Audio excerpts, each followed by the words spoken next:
All right, good morning. I'm going to go ahead and call the Village Council Work Session meeting on July 25th to order at 9:02 a.m.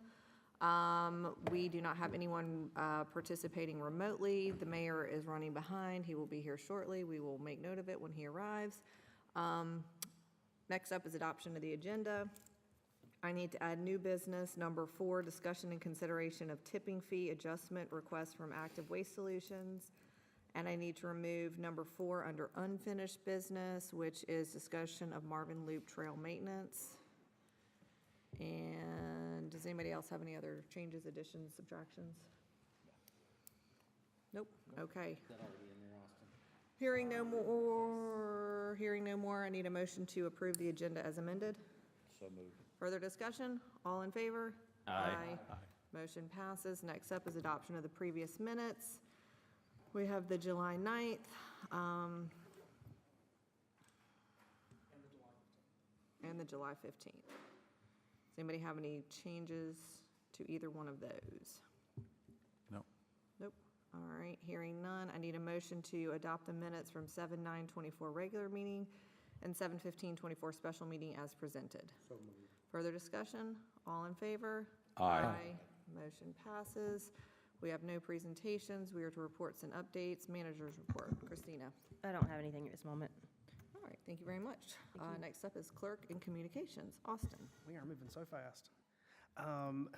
You've got your monthly communication list as normal. Sorry, I'm pulling up on my screen here.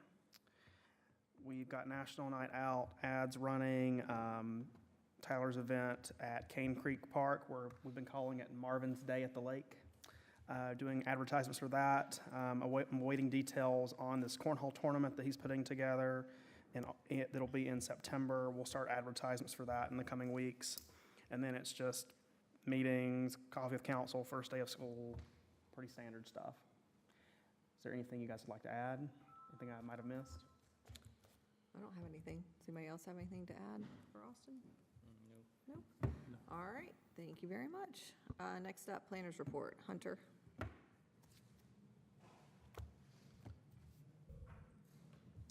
All right, just 2 items to update you guys on. The first being if you guys recall, at the July regular meeting, we had the public hearing for the individual property owner that wanted to rezone his property in Weddington Chase.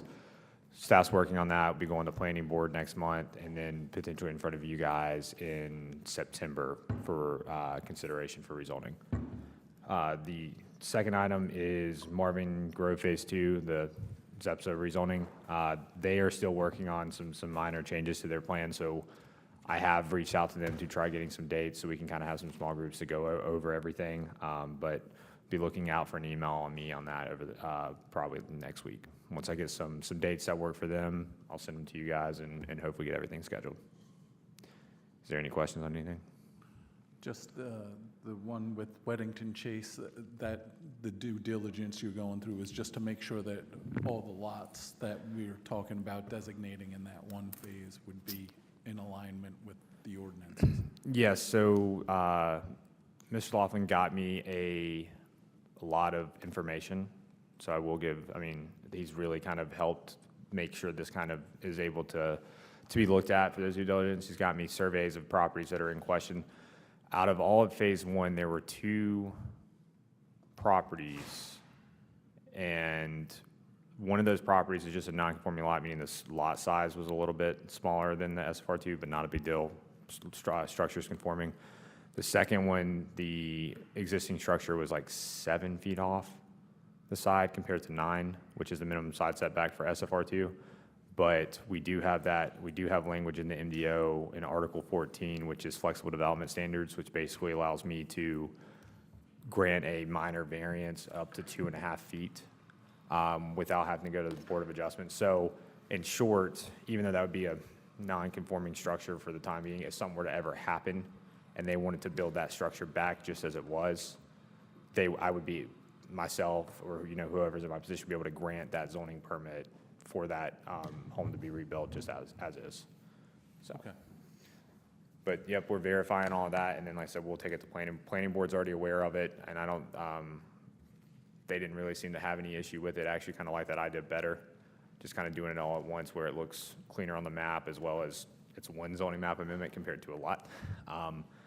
So that will be presented to them at their August meeting and then set a public hearing in September. Are you guys gonna do like the neighborhood meeting again for the rezoning? Per the ordinance, we do. I want to talk with Chaplin on that because I got to figure out how. And the reason that I'm asking is because right now, when we zoned it R3, right? SFR3, yeah. SFR3. They want it SFR2. Two. SFR2 is more restrictive than SFR3. So I think that all these homeowners that have a less restrictive currently should probably know that. So just because one person in their neighborhood wants it more restrictive, I feel like we are gonna run into maybe a sticky wicket there. Well, so part of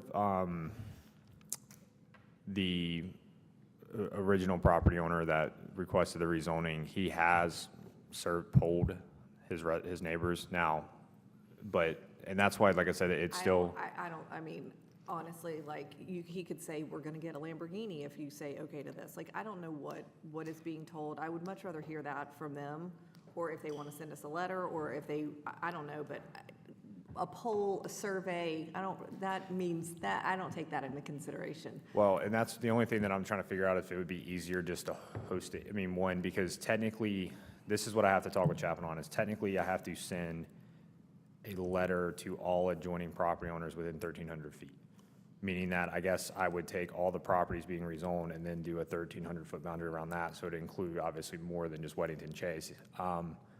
So with that being said, it's like trying to maybe coordinate with the HOA and either host it at Weddington Chase's amenity center or host it here. So I'm gonna get some clarification from Chaplin, and then that will then be scheduled also in August. It also gives them an opportunity to speak at the public hearing, which has to happen in order to rezone it. So Right. there's multiple. Right, but I don't wanna travel down this road if half of the people are like, I don't want a more restrictive zoning. I like what I have right now. And then, instead of having, I don't, how many houses is it, Hunter? I don't have the exact number in Give front me of a me. rough number. 100, 50, 25? I think there's 267 in the total neighborhood. So it's probably over 100? Yeah. Yeah, I don't want 100 homeowners rolling in here at the public hearing being like, I don't want this, I don't want this, I don't want this, I don't want this. Like, I would much rather have that up front, and then we can kind of reassess at that point. And I think we need to make it clear what's driving this. This started with one individual, and it could change the whole neighborhood, correct? If, Half of it, at least. or half? Yeah, and like I said, the only thing it's really changing for them is the side setback. I mean, and that can still They be, need to know that, yeah, and that can like- still be impactful to some and not. Just because, like I said, that's the original reason why they were zoned SFR3 is because even though, one, it didn't create any nonconformities, now we're about sure that we don't have any significant nonconformities that would be any issues for those property owners, but it is potentially taking away, once again, if they had plans to do an addition or something along those lines where when they bought the property, the side setback was 5 feet, now would potentially be 9 feet. So that's the only thing that I mean, to your point, that they need to make sure they're aware of, because it's not changing any other use or anything else. Again, we're all about being transparent, and this will be a big change, and there could be some people who are like, well, if I want to add a whatever, or if I want to whatever, I don't know what can come up, but I would much rather it be very, very clear. And I think it's important because we look at, and we hear SFR3, SFR1, R1, R3. That means absolutely, that's Chinese to most people. So the clarifications on each different one are important because we shouldn't assume that they know that, what it is. And some people want more restrictions. Yep. I mean, Clearly. some people do. You can't get 100% of the people to agree today's Thursday. Yep. So you're certainly not going to get people to, I mean, you're going to have some kind of split, whatever it is. So that's just my only point. So staff will, I'll get a scheduled neighborhood meeting done next week, in a date. per the ordinance, just has to be done before the public hearing. So I will figure out what time works best for staff, either when Village Hall is open, we don't have any meetings, and then get those letters out, because it's got to be at least a 10-day notice. So I will confirm a date with you guys next week and go from there. Thank you. Do you want to announce that I'm now here? Oh, yeah, Joe got here, 9:03. Mr. Mayor got here about 9 minutes ago. No. 9:04. Well, that was, okay, 8 minutes ago, so, all right. Thank Tag. you. Next up, we have event planning report. Do you have an event planner this morning? I think Austin kind of briefly stated it. Tyler is actually out on vacation this week, so National Night Out is on the 6th, and we need to be there, it's from 5:30 to 8:30, and we need to be there at, I'd say at least an hour before, probably Okay. 4:30. okay, National Night Out, August 6th. yep, Okay. okay. All right, next up, Coffee with Council debrief. I think there was only one, and it was, Well, it was Bob and myself, and we had Whoa. no visitors. didn't we have one too? A couple weeks ago? You already told us about that. Oh, we did, okay. I wasn't sure if that we missed that one. I'm on a different time schedule. All right, so no one showed up? Nobody showed up. How was your talk? It was great. We had a great time. Good, nice. Consent agenda. Make a motion to approve the consent agenda as presented? Further discussion? All those in favor? Aye. Against? Hearing none. Motion approved. Unfinished business. Discuss and consider return of the Marvin Creek Connector Trail easement. So, Mayor Cancel, this was on your agenda back as early as March, April, May, somewhere in that timeframe. Nothing's changed since the last time I put it on your agenda. So all the supporting documentation that you've already seen is included in the agenda packet. The reason you all had asked to have this back on your agenda was you were awaiting any legal updates that may have taken place between the last time we presented this and today. And at this point in time, I have no update from a legal, there's been no legal filings that I'm aware of. And we were also waiting for more information, which is in item number 2 today, which is More options, yes. what the Yes. other options would be and things like that, right? Yeah. Okay.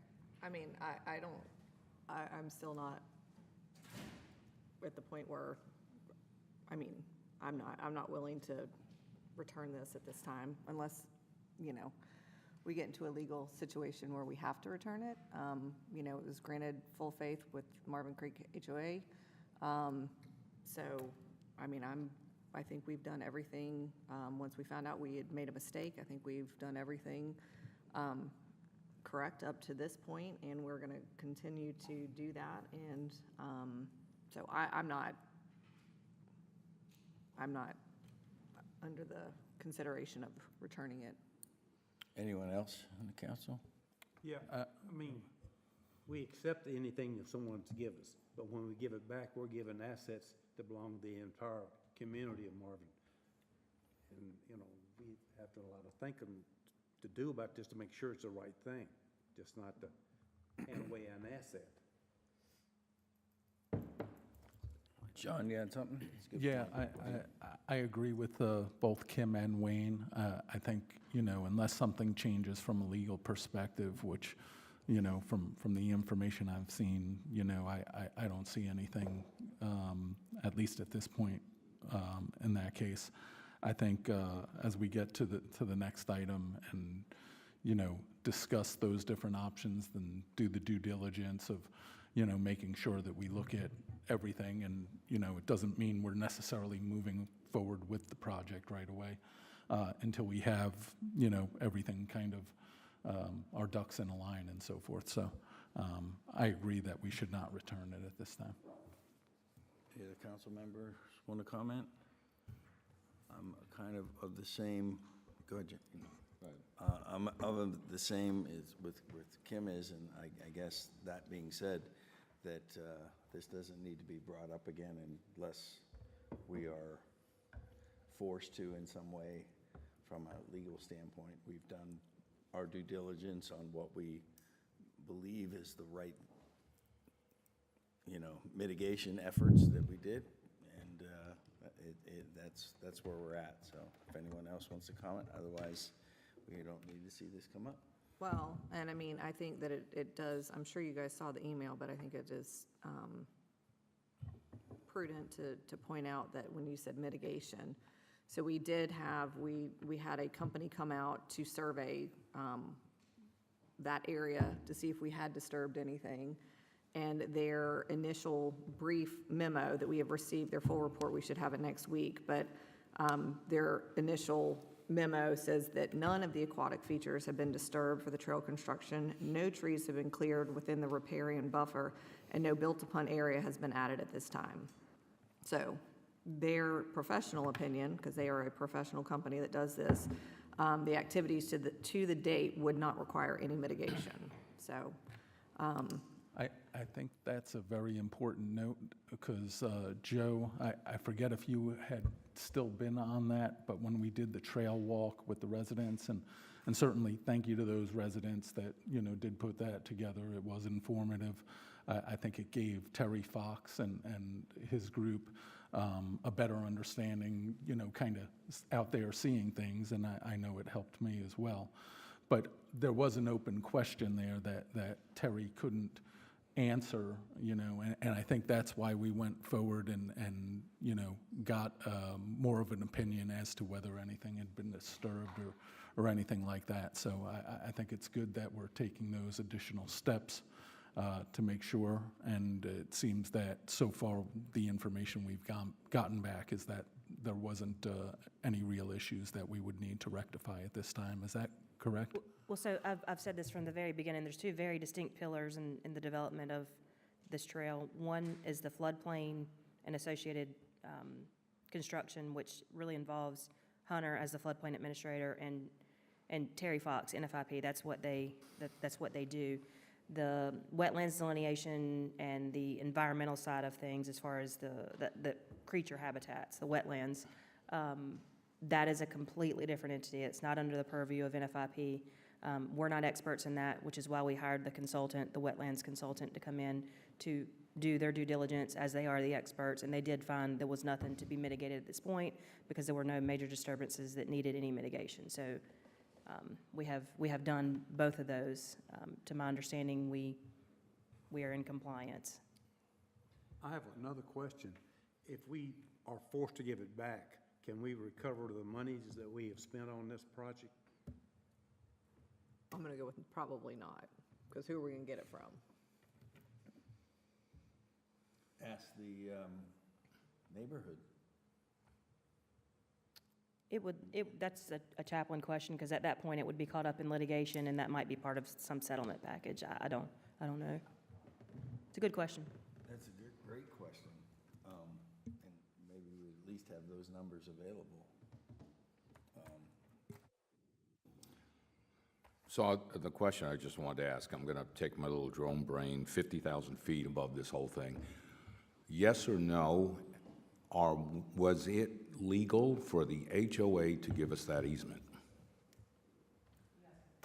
I would You say, asking me? per our attorney, the answer, how he reads it, is yes. Per the HOA's two attorneys that they have gotten, the answer is yes. So, I mean, So three attorneys the residents that are not in agreement with us having this trail, their interpretation is no, it was not legal. But we've got three opinions currently that all say yes. Okay. Go I'd ahead. go one step further, because I know there was some sort of time frame that was given to the HOA to have to build on it. I don't want to be under the gun on anything that we receive as far as an easement. Then, the caveat is, oh, you got to have something built by this time, because as you know, we move slowly and we don't always have the funds, but when we do have the funds and we are ready to go, I'd like to have that available to look at. But to say to us, oh, after the fact, after they've donated. And I think it may be just to appease those few neighbors to send it back. I'm not where I sit right now in that position or want to do anything about that. I'm not concerned about the timeframe that was given to us because we did have the funds to do the project. Now, we do know that the project is going to cost a little bit more than what we had originally thought, but in order to do the right thing, which we always strive to do, it may cost a little bit more. So I think we're going to talk about that in the next item, but I'm not, concerned about it. We all agreed upon it. PRNG agreed that this was a good trail to have. So, we've already made that decision to build on it. So now we just need to make sure that we're crossing all of our Ts and dotting all of our Is. Any other comments, questions? Just one quick, because the one thing I know that I have mentioned many times before is precedent. If we were to give the easement back, I'm just saying if, we would be setting a precedent for any property throughout the village of Marvin. If they want their easement back, they go, oh, well, you gave that one back. So we would have everyone coming here going, I want my easement back. And I've heard that someone said, well, many, many councils ago that someone did give an easement back. I think there's some information on that. Can anyone update us on any of that information? It was given back many councils ago, and I actually had a conversation with one of the council members at the time, and looking back, that person doesn't agree that should have transpired, given the ramifications of it. Giving an easement back, it ties future council's hands from things that change, because the village has evolved over the 30 years we've been incorporated quite a bit.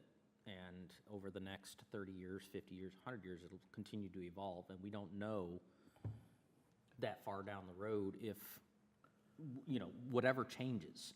And that eliminates an option from the council at that time. And I think it's our responsibility to keep all of the options open for future councils to be able to make good decisions based on what the needs and condition of the village are at the time that they have to make a decision. So I know John was on PRG at the time, and But I think there were some he didn't special agree with it either. circumstances around that too, were there not?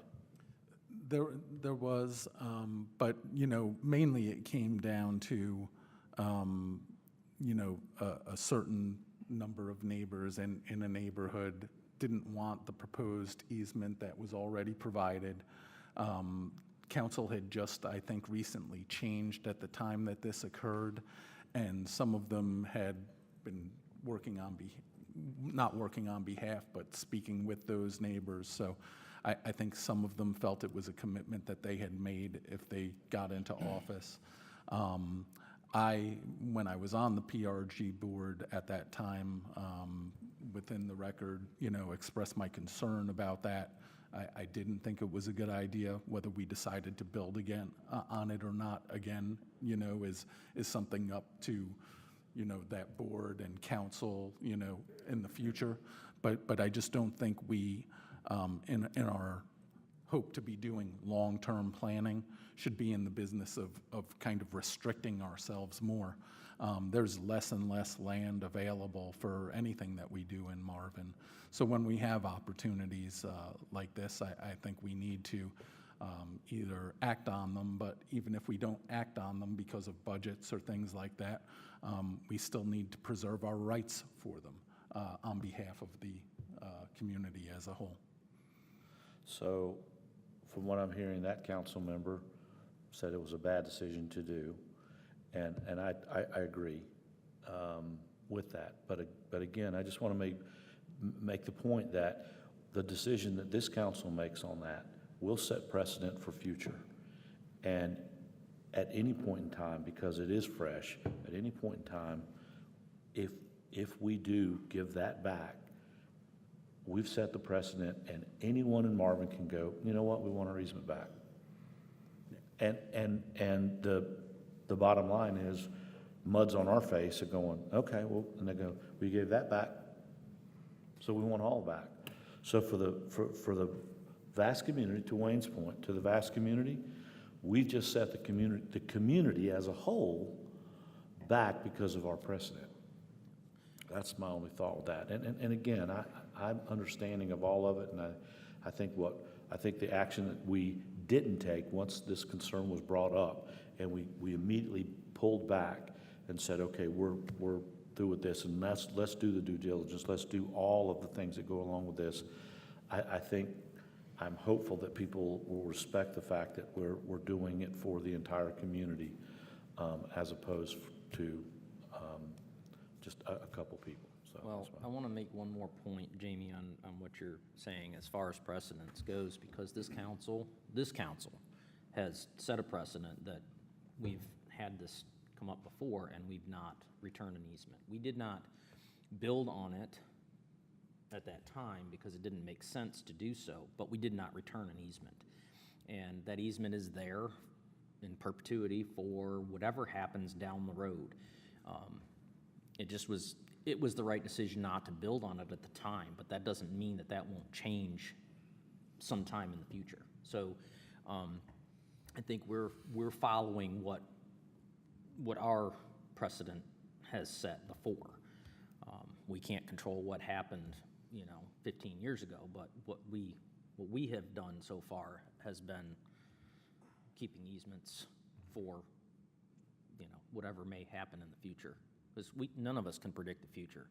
But one thing I can tell you for sure is that things will change, because change is inevitable. That's just the way it is, so. What you're all saying is that when someone gives us something, that is an asset for the entire community. That's right. And we cannot just turn around and give it back because we're giving away. John's on one side of the planet, I'm on the other, and then in between there, we don't have the same wants and needs and everything else just to have good service. But if you have an asset here and you give it back, that means that hurts the community. Christina, because I know when we went to look at grants and things, she had to do how much money we had and assets and everything else, and the land we own, the streets we have are all assets, correct? Okay, so, we're doing away with assets that people look at us to have. Two more final points, Wayne. I agree wholeheartedly. It's not just the cost that we've spent on it, but how much staff time have we put into this too?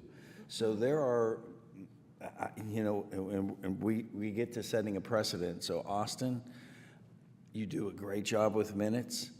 I would like you to probably spend a little more time in this section, making it crystal clear, if the board's okay with that we are talking about the ramifications of giving back and setting a precedent so future councils can look at this and determine the cost of not just only what we spent on it, but also staff time when we receive something and it's, being under the gun. But I just don't want this to be brushed over or something, or they have to go back and look at, audio and stuff. But if council's okay with that, Austin does a great job anyways on minutes, but.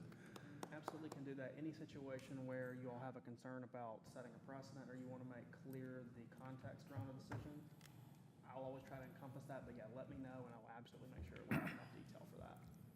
Okay. Thank you. Without any other questions or comments, I'm going to move on. Thank you. The next up is discussion of Preserve and Marvin Creek Connector Trail options.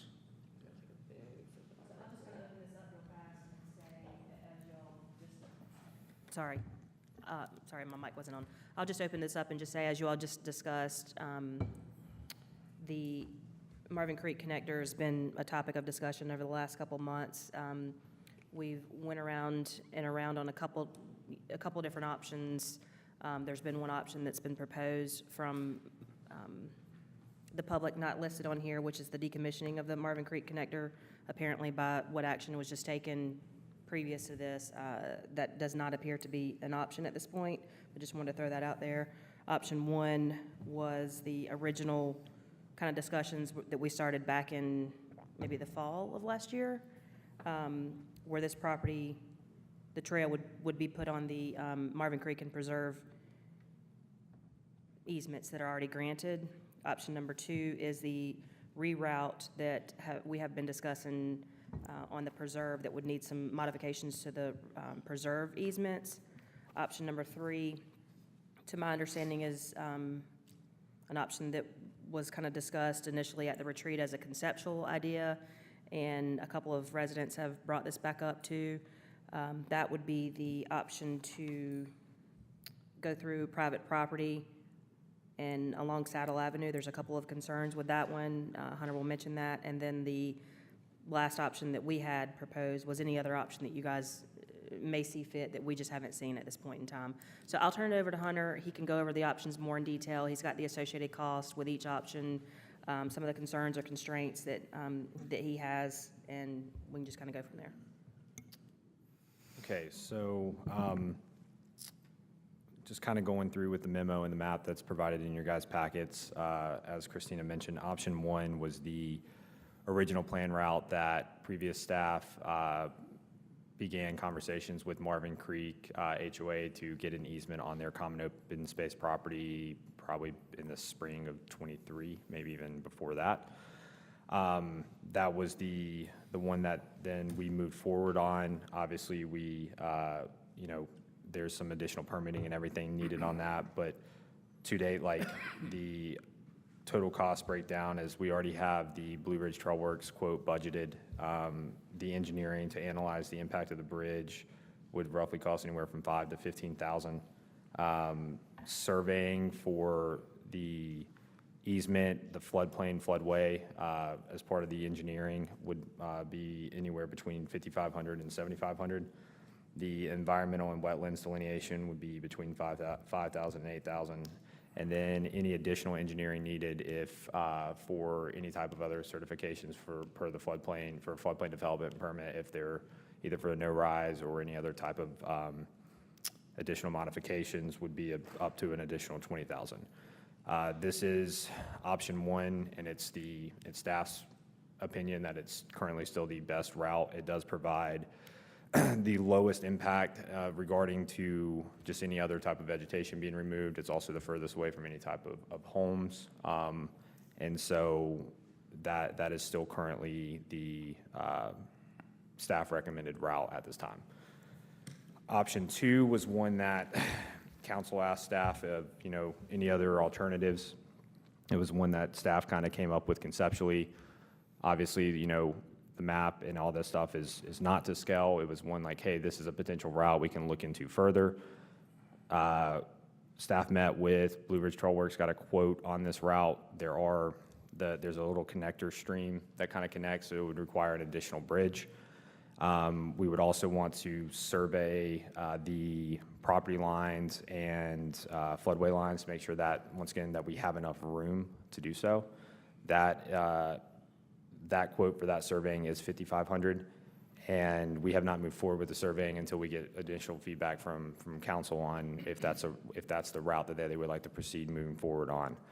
The cost is roughly kind of the same on option 2. Like I said, the quote is a little higher from Blue Ridge Trail Works because it is a little bit more linear footage for the trail. Is that also including, you mentioned the cost of an additional bridge? Correct. So that's kind of in that extra $3,500 or so? Yes, sir, that is correct. The notes on that is we would have to obtain an easement from the Preserve HOA.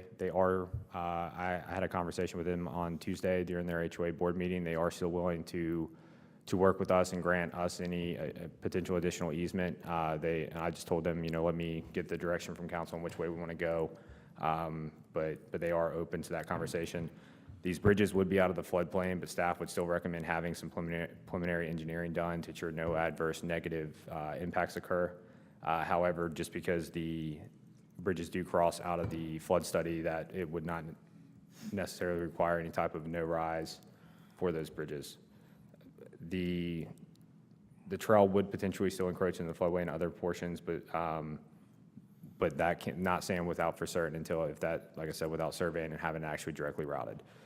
The other thing with this one is that due to what it is on the Preserve HOA property, but there, as John, when we were out there with the property owners, and so there is there's not a lot of screening and certain things, and so potentially staff would ask council to consider some of that if this option is selected, just to add some additional vegetation for screening from some of the properties in Marvin Creek.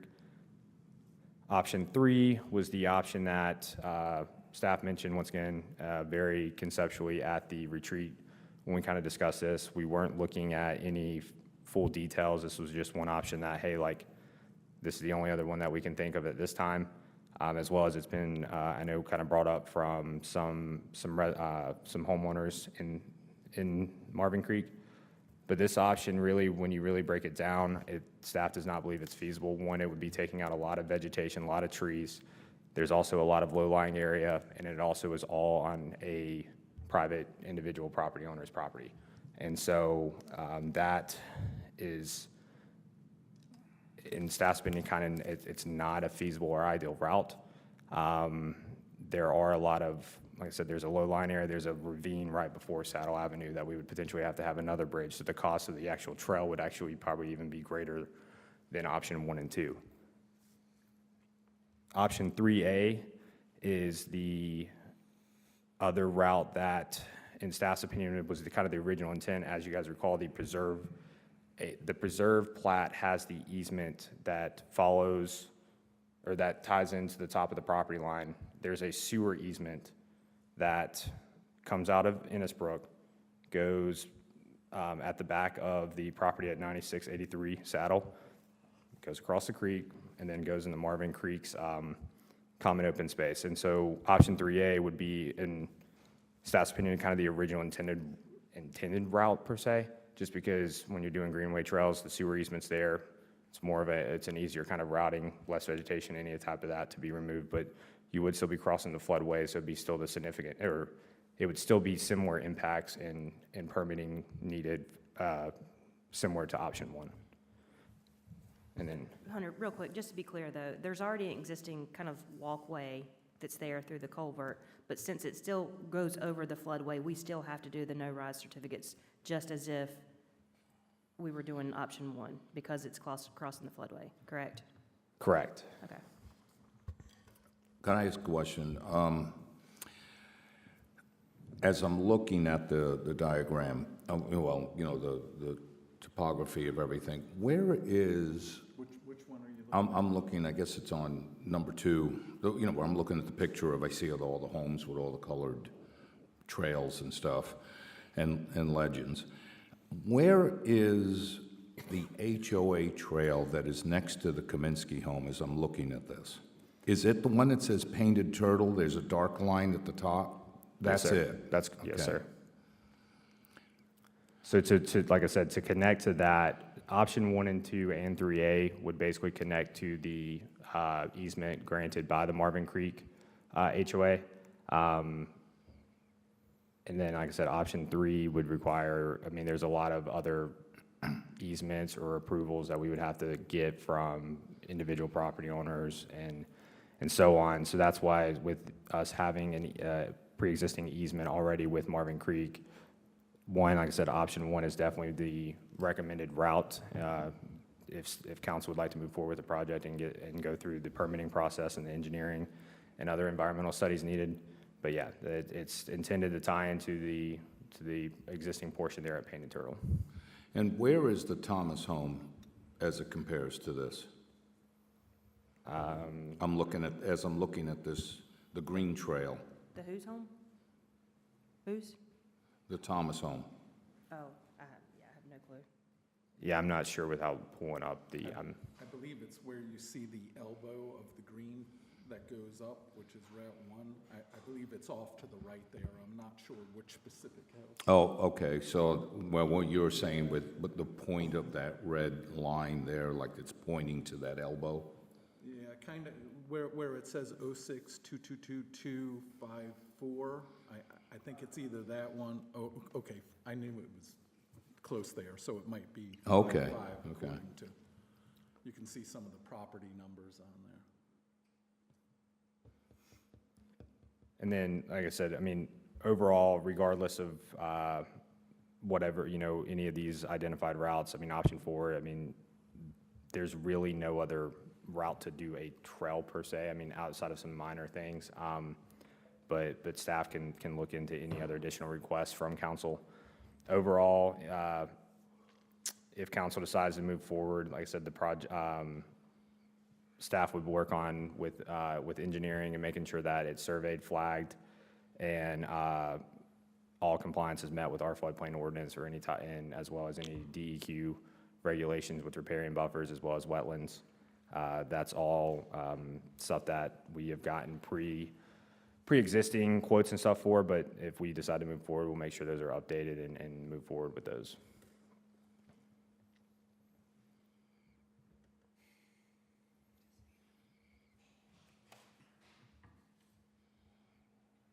Any question?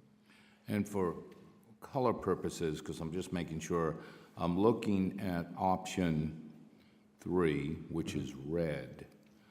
And then I'm seeing the orange line. I'm just looking at the legend. What, the orange path That's that's, the internal preserve trail. Yeah, that's the Okay. existing preserve trail. okay, thank you.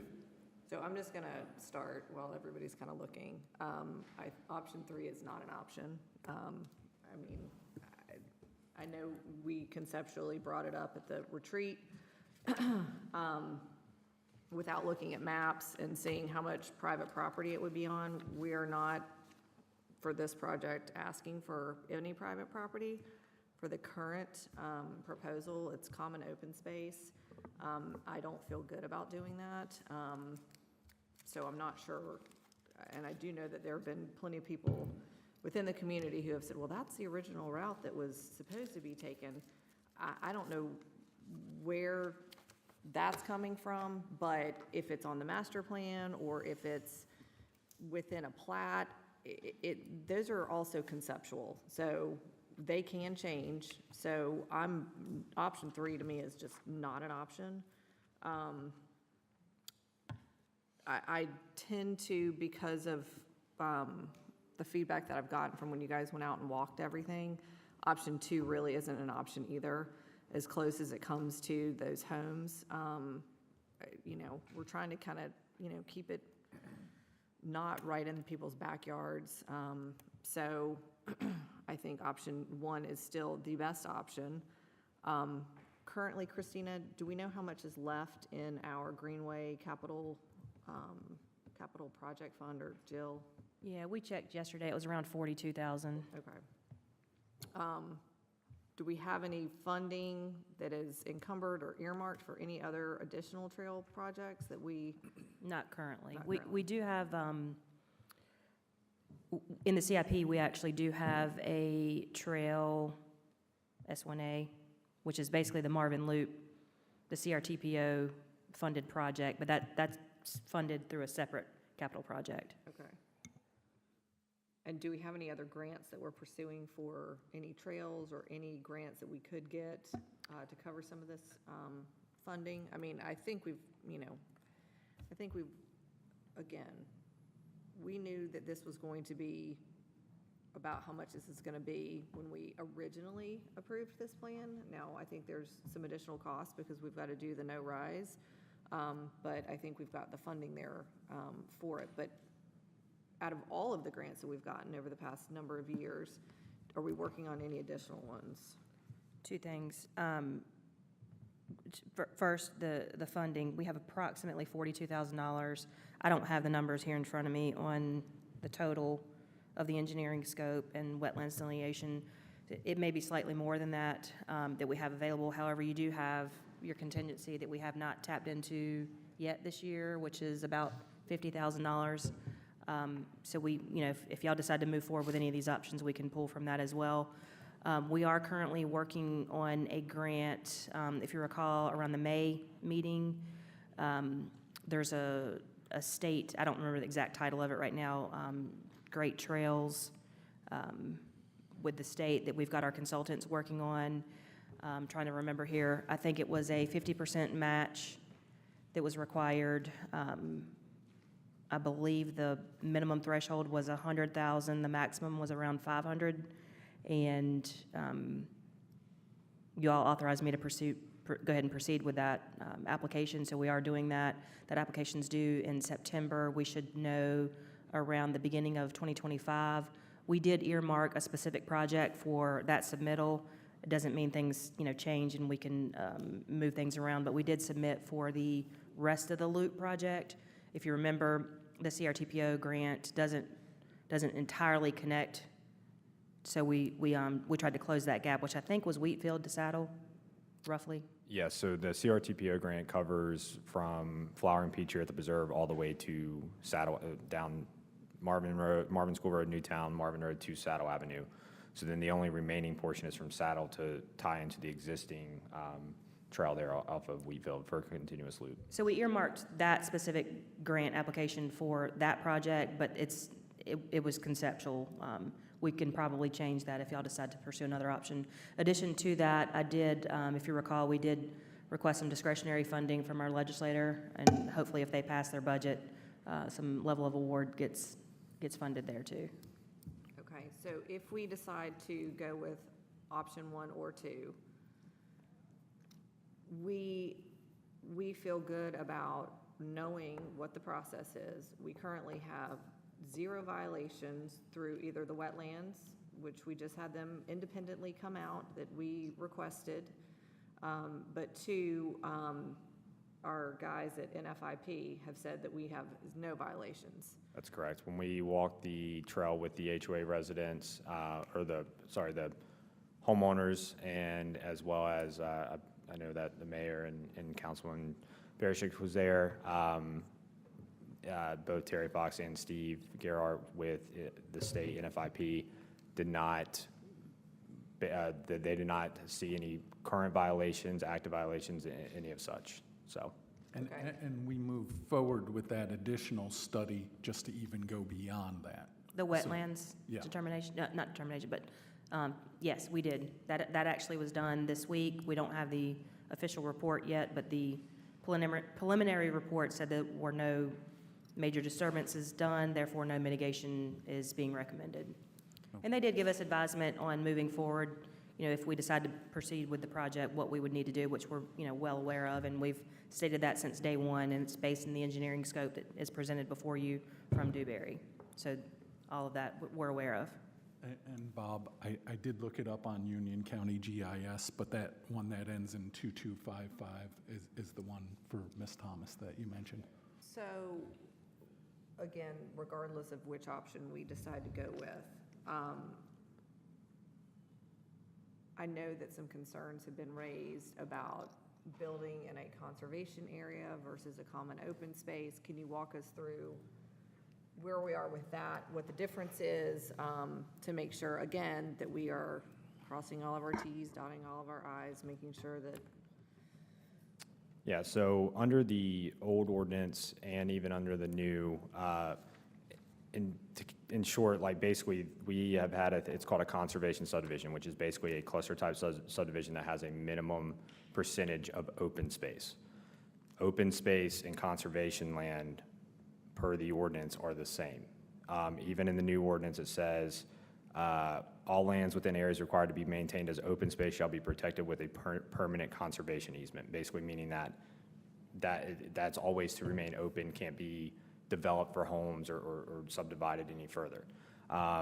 Even in our old ordinance and new, both said that public uses in open space may be limited to residency development or to the general public, for such uses of public sidewalk, multi-use trails, provided that such open space is held in private or public or private or property association ownership.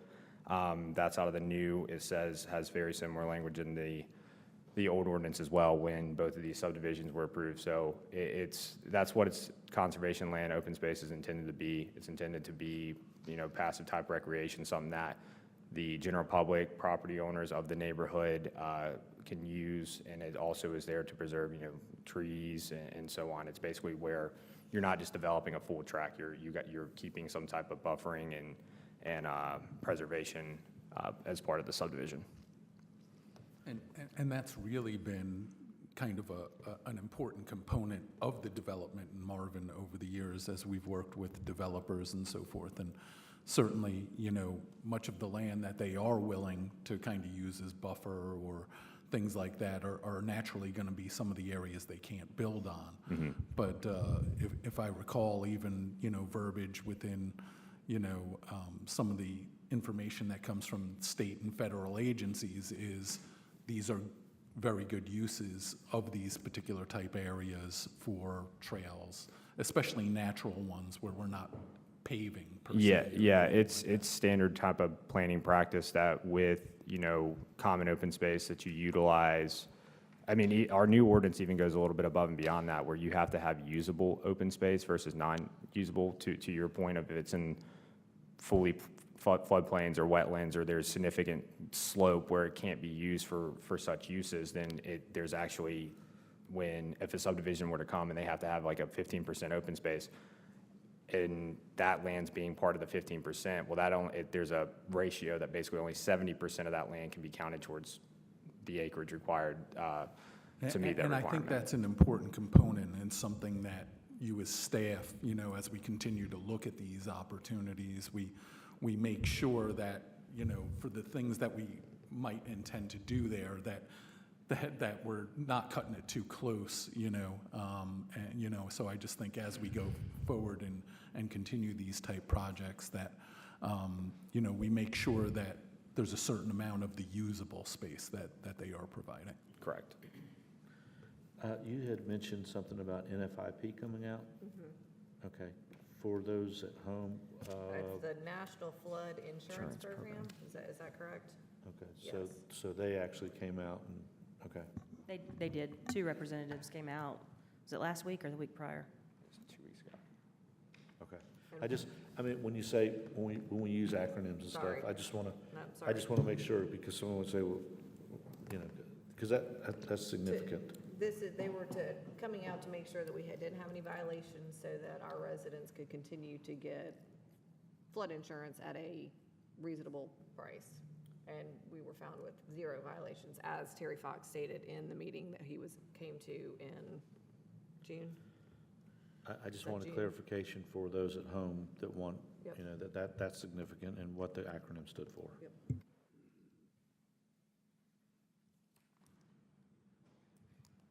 I'd just like to add, similar to Kim, my intent would be to stick with the original option, number 1. One of the thoughts that I had is as we saw some of the, costs increase with the additional information that we needed to add for engineering and things of that nature. Part of the reason why I was wondering about these other options is would any of them come in significantly less where we could see the option to save some money? And what I'm seeing here is that that's really not the case, and, we did talk quite a bit when we did the trail walk with the neighbors, and certainly I think option 2, another viable route, but I think as Hunter was mentioning that, I think we'd really, on behalf of some of the homeowners, you really start to get closer to other homes. So, that concerns me a little bit more about option 2. And the fact that it's actually costing more money in some ways because you've got that secondary bridge that you'd have to build there. So I really think that if we are to move forward, that option 1, still really seems the best option to me. It is deeper in the woods, let's say, not as apparent to homeowners. And, it's unfortunate that, an error really in that the village, needed to issue a permit to itself kind of created, some of the issues here. But I think the village has really gone above and beyond to immediately stop, to rectify those situations, to make sure that we brought in the appropriate agencies to make sure that there were no existing violations or violations of what we're trying to do. And, I'm confident that we've done our due diligence at this point. And I just want to add, this is the first trail project that we have done like this, all the other trails that we have constructed in the past have already been a part of an existing development that we've already had easements for. And so this is kind of definitely helping staff make sure we get an internal process and checklist to make sure that, any projects moving forward, we have kind of that template to make sure that all boxes are checked. I mean, I agree. I mean, I think it's unfortunate that we missed a step, but I'm kind of happy that we did because we needed to do the no rise in order to make sure that we're not doing, anything to encumber, the water flow. So I'm really okay with, with where we are right now. It's taken longer and it's been a lot, of back and forth. But again, I think that we always strive to do the right thing and to make sure that we're doing the right thing. And, I appreciated the fact that Christina wanted to have a wetlands person come out. And, if we had made a mistake, then we would have mitigated it. Fortunately, we hadn't. But I don't ever want to try to hide behind something. And I don't think that this council has. I don't think our staff has. I think we've been very open about the mistakes that were made and all of the steps that have been taken to rectify it. So, I mean, I think it's unfortunate, but, we did miss a step and we do need to do something extra and we're gonna do it. Any other questions, comments? No action, I assume? No, I'm gonna make a motion. Okay. I'd like to make a motion to authorize staff to proceed with option 1 route as presented and authorize manager to conduct contract negotiations in their contract with engineering firms AMT or Dewberry to conduct a no-rise analysis certificate and/or a wetlands consultant at her discretion for a wetlands delineation at no cost to exceed $42,000 with a 10% contingency to be allocated via a future budget amendment. Further discussion? All those in favor? Aye. Against? Hearing none, motion passes unanimously. Moving on, Marvin Loop Trail Storm. We're going to take a quick 5-minute bio break, and we'll be back in a few minutes.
All right, back from our quick break there. Next up, we have Marvin Loop Trail Stormwater Study Update.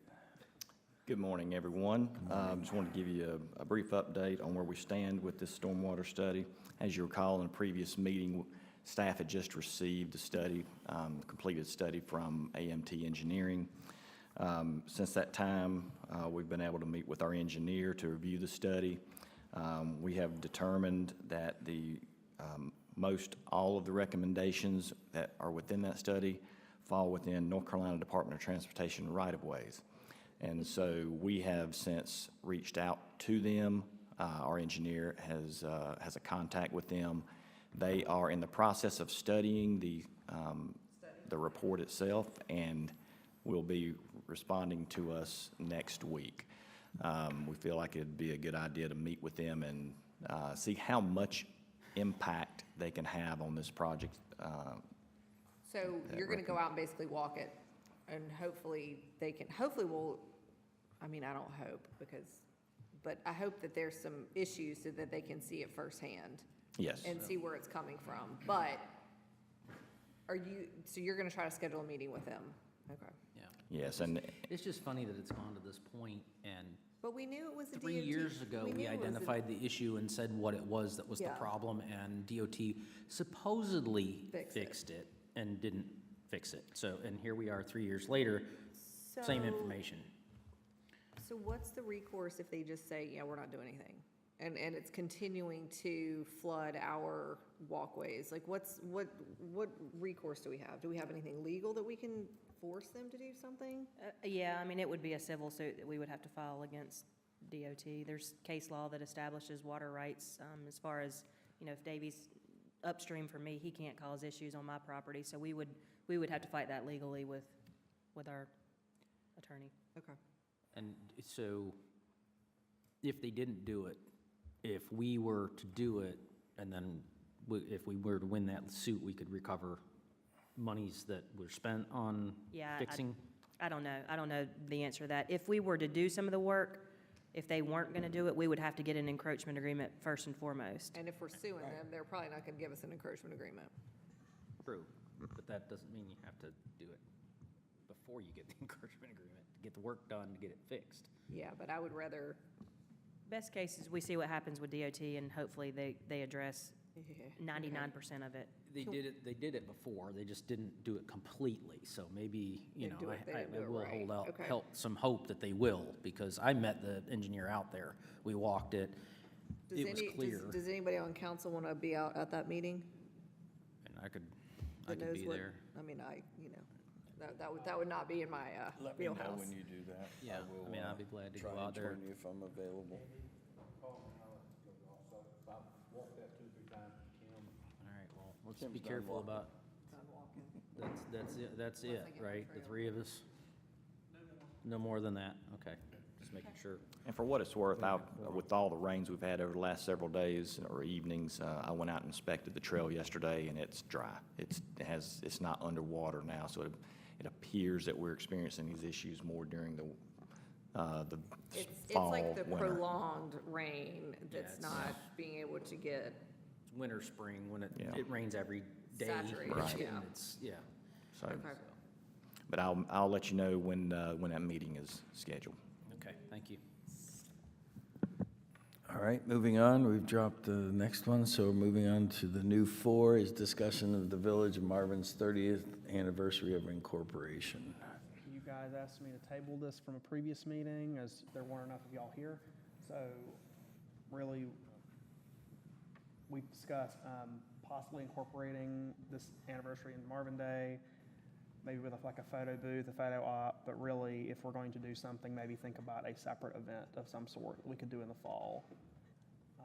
Should you guys not do fireworks at Marvin Day, we will have extra funds that we've already budgeted, so you could use that for an anniversary event, if you so choose. Really, this is just kind of get your guys' thoughts. What do you want to do? My feeling is that, I don't want to start creating extra events around things like this, I think, you know, the 30th anniversary of Marvin is kind of a celebration that we highlight at our events throughout the year, just to make sure that they know who's bringing it to them, you know, these different events and things like that. And then Marvin Day kind of being towards the end of that, whether there's fireworks or not, though, that, you know, that it also be looked upon as a celebration of our 30th, because that's kind of wraps up the year of our 30th year, you know, based upon the time we normally have it. I know that probably hasn't been set yet, but it would be about close to that time. So that's just my thought. I don't know, you know, unless we do something, you know, within council here or at a meeting to recognize the 30th year. Yeah, I mean, I think we should definitely do like a resolution, like And for sure. that's what I'm saying, Yeah, something for like that, sure. but not necessarily add another event to Another the event, event no, schedule. but I do like the idea of, you know, every event that we have going forward, let's make sure that it's, you know, in celebration of Marvin's 30th year, you know, like the trick or treat, the, obviously National Night Out we can't do because we've already got all that stuff out, but trick or treat, the tree lighting, like everything should have Everything on. that's Marvin. 30th. I think we can easily take our logo and wrap it of some sort with a ribbon or whatever, get with it, and just put 30 years of whatever we want to say, 30-year history, yeah, whatever, of incorporation. I think that's all we need to do. And like I said, any event that we do, celebrate it with, you know, something that says 30 years of incorporation. We definitely can do that, so we will add that to your trick or treat, tree lighting, Marvin Day, of course. Maybe a fall Whatever. event. if we do Or one. the cornhole tournament, if we do the Easter egg thing again, anything that we end up having, I think we should add that to it. Christmas ornaments with 30 years. Or, I mean, I would put it on the website now, like wrap it with the ribbon, like go ahead and have it on like the website. We don't have this logo variation currently, so I will get with Ptolemy. I know, you gotta work on it, I know. We go with Ptolemy, and it'll That's take fine. a little bit of time, and then we can. But try I to would say have go the- ahead and do it since we're celebrating it. And then I do think that we should have a little something extra at Marvin Day. No, I don't know what that is yet, but we'll figure that out. And I think that's a good idea, And Ron. I know we threw this out, I don't think it cost much, but we did those little cups and the 30-year anniversary, some sort of cup holders, or what did we do? Was it a wine? We did large tumblers, we did little wine tumblers, we've done picnic baskets, we've done a mixture of different things. Right, I'm just thinking, is there something relatively inexpensive that could be giveaways for, you know, merch, koozies? Swag, a little swag. People just don't use those No, anymore. I know. But I think, just my opinion, Austin, that would help as well, any communications that go out on the banner at the top, that just says Marvin 30-year anniversary, I mean, let's just take the opportunity between now and the end of the year, just at the events, yes, but even the communications that go out from you should have absolutely have, every time it goes out, to have 30-year anniversary. We definitely can do that. We'll make sure it's definitely appropriate. Obviously, if there is, like Memorial Day, Veterans Day, would not put 30th anniversary on that. But we definitely can add that to most of our communications. That shouldn't be a problem. I know one thing in the past that we've done is we've tried to collect before they all go away, like from old residents and things like that, information on the history of Marvin. And I know we have some documents and files relating to that. You know, at some point, I wonder if we might be able to look to the community to find out someone that we might be able to appoint as a village historian or something like that, as a volunteer to kind of gather a lot of those documents and things that we have, and maybe work towards something like that being a presentation that we could make at Marvin Day. Are you volunteering for this since you volunteering? have No, all that stuff already in your possession? No, Yeah, go to the restroom. I have some of it, but I think the village has a lot more, and I'll contribute whatever I've collected over the years. But That's just something to think about, around this.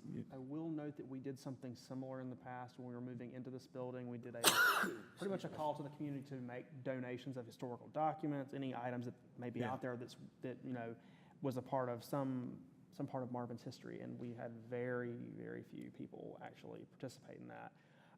There are some people in the community that do have documents. Personally, as well-versed as I am in the recent history of Marvin, I don't know enough to really dive into all of that. So if you guys have any suggestions of someone who is super knowledgeable in the community that might have been around in some of the early days, yeah, definitely make those connections, and we can work on something.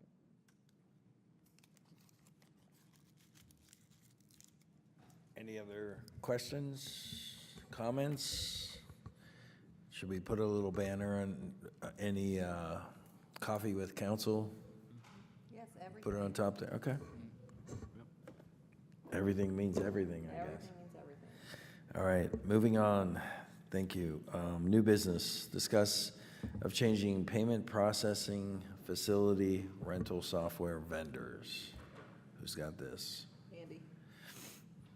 It's got your name on it. Me. Deer in headlights.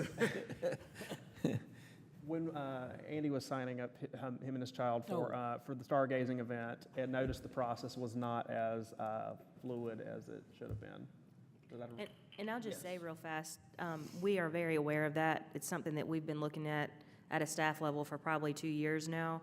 It's a component of Tyler Technologies that they could offer in. However, Tyler, our employee Tyler, was brought in at the same time Jill was kind of finishing up Tyler Technology Training, which is our financial software. And at that time, we just didn't want to throw everything at them. So Jill actually pulled that component from her contract moving forward, so we weren't paying for it. And we were just going to let him explore other opportunities of rental maintenance as time permitted, as he was catching on to things. I think Austin had found another potential program earlier this year. Don't quote me on this, but I think it was around $8,000 to $10,000, somewhere in that ballpark. Sounds roughly correct. And we didn't have the funds to do it, so we cut it. So that's where we're at. It may be something. I just wanted to, I brought it to Austin's attention because it was confusing to pay for that stargazing event, because it just didn't describe what you were doing very well. And because and it's partially my fault, because it did say in the directions and I missed it what to use. And so I called Austin and he told me how to get through it and pay for it. But it is confusing, and he relayed to me that several other people had the same experience with it. So it's kind of confusing when you try to pay for something like that on our system, so. So I can sort of speak to that as well. I think the biggest problem we have is some of our online payment forms are a little bit outdated, and some of them are very restrictive. So some of them, when you go to them, it kind of pre-populates rates and pricing and all kinds of stuff, which they're outdated. We've changed our fee schedule multiple times. So I've recently been in touch with Heartland, because it used to be you had to reach out to them every time you wanted to update one of your forms or make a change, which is just not efficient. So they have actually granted me access to be able to go in and update those forms and change them as we're changing fees or as we're adding new events. So I actually have a phone call scheduled with them today just to do like a overhaul of all of our forms and simplify it. Now, I will say when people register for events on the registration page, we do give step-by-step instructions. The thing is, like, and pretty much all of the municipalities around us are doing this the same way. It's like when you click on the website, how do I pay online? It's like you have to add a bill first. So you go through this process of, okay, click here, add a bill. That's when it pulls up the form and you say, I'm paying for this event, right? And then you have to save the bill, then click on it, and actually, once you've created the bill and saved it, then you open it and pay it. So it does seem a little bit clunky. It's really not that bad. And we do give like step-by-step instructions to try to simplify it. But I think the real issue is we need to make the forms a little bit easier so it's self-explanatory. Right now, we're sending people to the form that's not correct because it's the only one where they can put in an amount that they can actually have a free form box to type in. Long story. But anyway, we're going to clean it up and fix it and simplify it a bit. And I can work with Tyler to make sure that when people are registering for events, the automatic email that they get sent can have not only step-by-step instructions, but even like little screen snippets to make it easy for people to pay and figure it out moving forward until we decide to invest in a software that will kind of be a little bit easier. Now, you mentioned Heartland. Are they a component of Tyler Technologies? No, that that's we're our talking third-party about? payment processor, so they process all of our credit card payments online. So when you were talking about Tyler Technologies and them having a module that we don't pay for, that would be kind of- Tyler has a module that's a Parks and Recreation module. Derek and I went through extensive like training and setup of this, but they don't offer any configuration. It would be on staff to do it. It's super complicated. It would be, I mean, I'm a pretty tech savvy person, and even I was like overwhelmed with, there's so many back-end components that you have to link it to the financial piece, and they expect you to do it all yourself, which is crazy. But also, it was really meant for municipalities or counties that are offering swim classes. They have like recreation centers where they're doing karate and baseball, and you have so much that people are registering for classes and paying and signing up. It really, for our purposes, it would be like giving a 16-year-old a Lamborghini. They just don't need it. It was too much money, and it was not.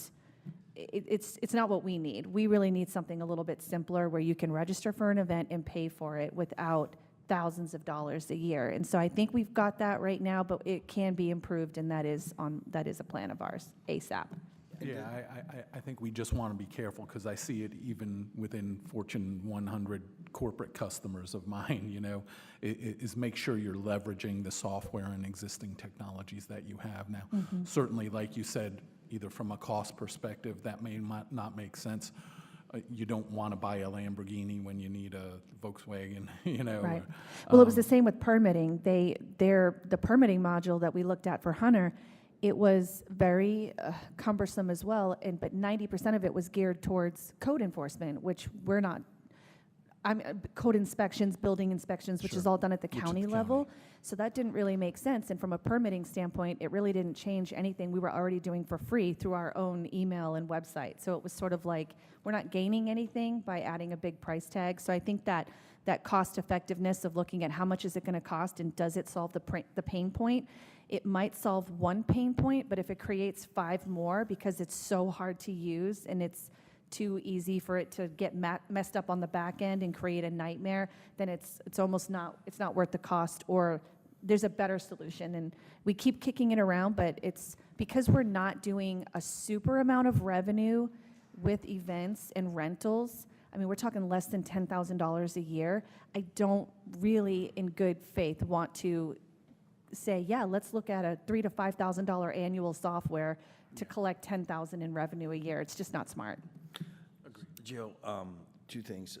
I assume this simplified or simple thing does cap events like the astronomy event, it automatically shuts it down, correct? And like if there's more people wanting to go there, or how do we? No, that's really up to Tyler. So we're using like forms that we create to capture those signups, and sometimes we have a cap, sometimes we don't. If we have a cap, he just monitors the responses that are coming in, and once he's got 30 people signed up, anyone who signs up after that would technically be on a wait list. So he'll communicate with them, the event's full, but we have a wait list, and then anyone signing up after. We do the same thing with the community garden. Once the boxes are full and they're all signed up, we start a wait list. And so if somebody bails at last minute, or they cancel, or they just don't show up and their box is full of weeds, we'll go to somebody on the wait list and offer it to them, and that's kind of what Tyler's doing as well. Okay, and secondly, have you reached out to any other towns of what system that they're using, or is this something that we should bring up to WUMA and saying, hey, we're having this issue where we don't want to spend thousands of dollars on, you know, that? Or is that something you'd like us to bring up, or have you reached out to Waxaw or? I haven't, because that's really in Tyler's purview right now, so we'll have to, I can chat with him when he gets back and see. I just don't know that it's been a big enough pain point for it to take priority for him over Understand, but building eventually events it'll and get to stuff. that point when we have Yeah, events. I know we wanna Austin has sat in simplify. a couple of demos. I was privy to one of the demos with him. I think it was HayGov that we looked at. So we are constantly looking at what's out there that is a lower price tag, that's easy to integrate, more affordable and friendly and easy to use.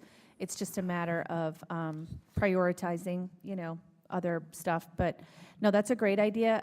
I would probably not look at Waxhaw, for instance, because they are so much bigger with a bigger budget and they do have more events. But I think a smaller municipality in the same size as us that maybe doesn't have facilities where they're doing classes and stuff and see what they're using so we compare apples to apples would be a good idea. And I can express that to Tyler when he's back.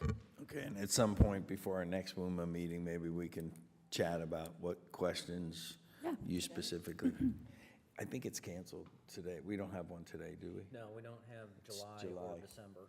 Yeah, because of holidays and And, vacation. and we can poke on their websites too and act like we are a resident trying to pay a bill, trying to sign up for something and kind of see what their process looks like. Yeah. So we can, if we see one we like, then we can be like, hey, who are you guys using? Because that was easy and seemed painless, Okay, All right, thanks.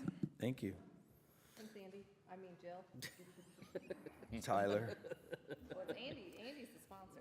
So Oh, yeah. Thanks, Andy. That's because I Jill. complained, I guess. you complain. It's your item. My baby. All right, next up, discussion of fall town hall meeting agenda. Okay. We don't have anything on this agenda currently. I did attach in your agenda packet the agenda from the previous fall town hall meeting from October of last year. You do have one in there showing the new rules that we agreed on at a previous meeting, so you've got those in there. So really, just let us know, what do you want to discuss at this town hall meeting?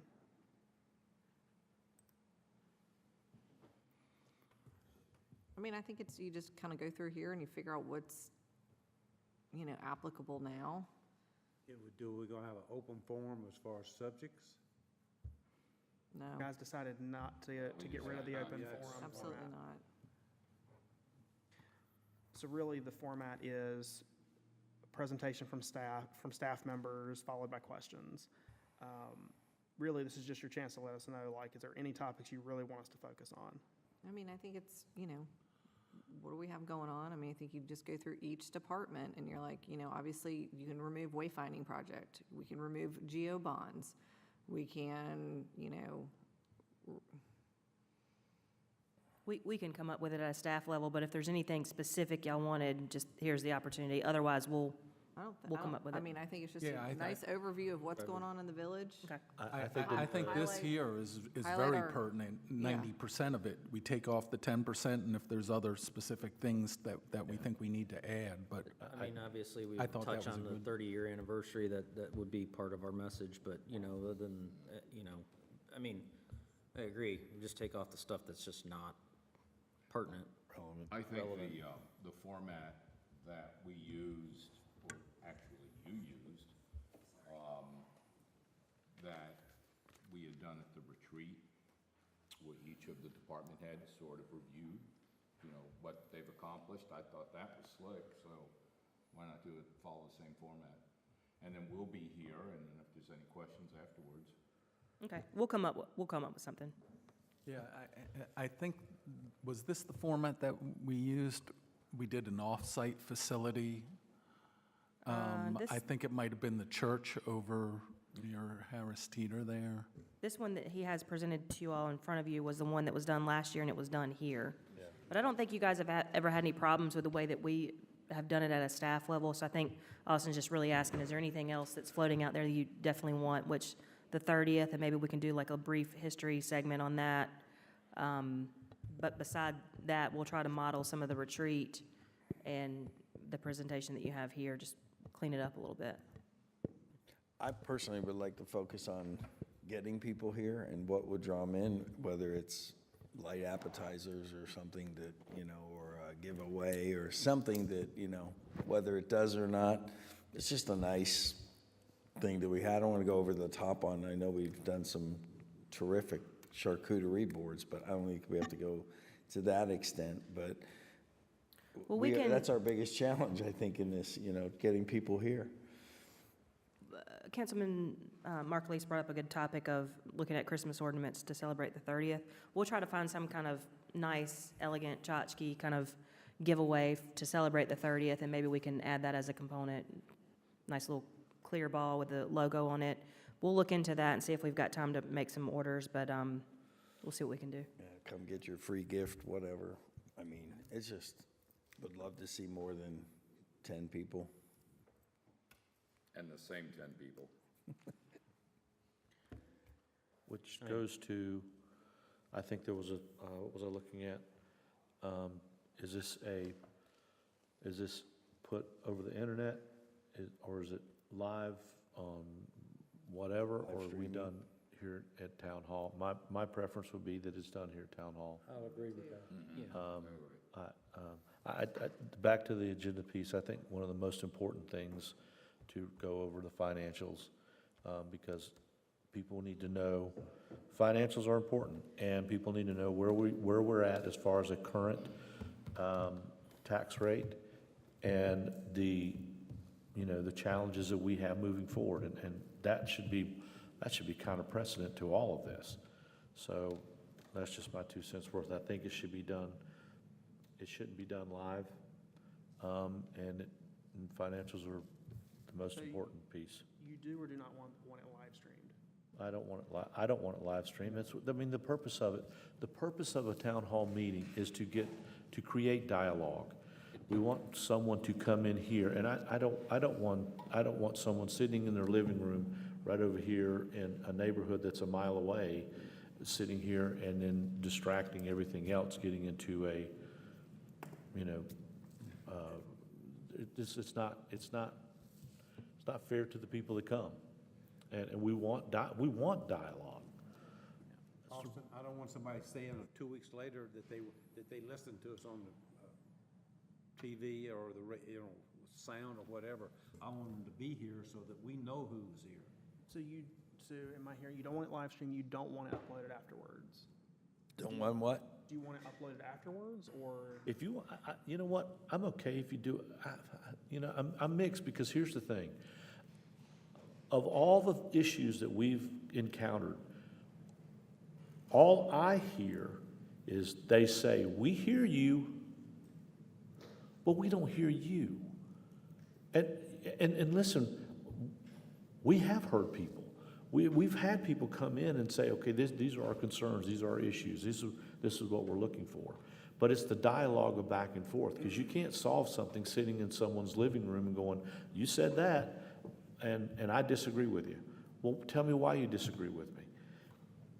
Again, we're looking for the dialogue. We've always been looking for the dialogue. That's why we have Coffee with Council. We have all the other pathways to have a dialogue with us. Because we can't get anything, we cannot change anything or get something done or move something forward in a positive direction without dialogue.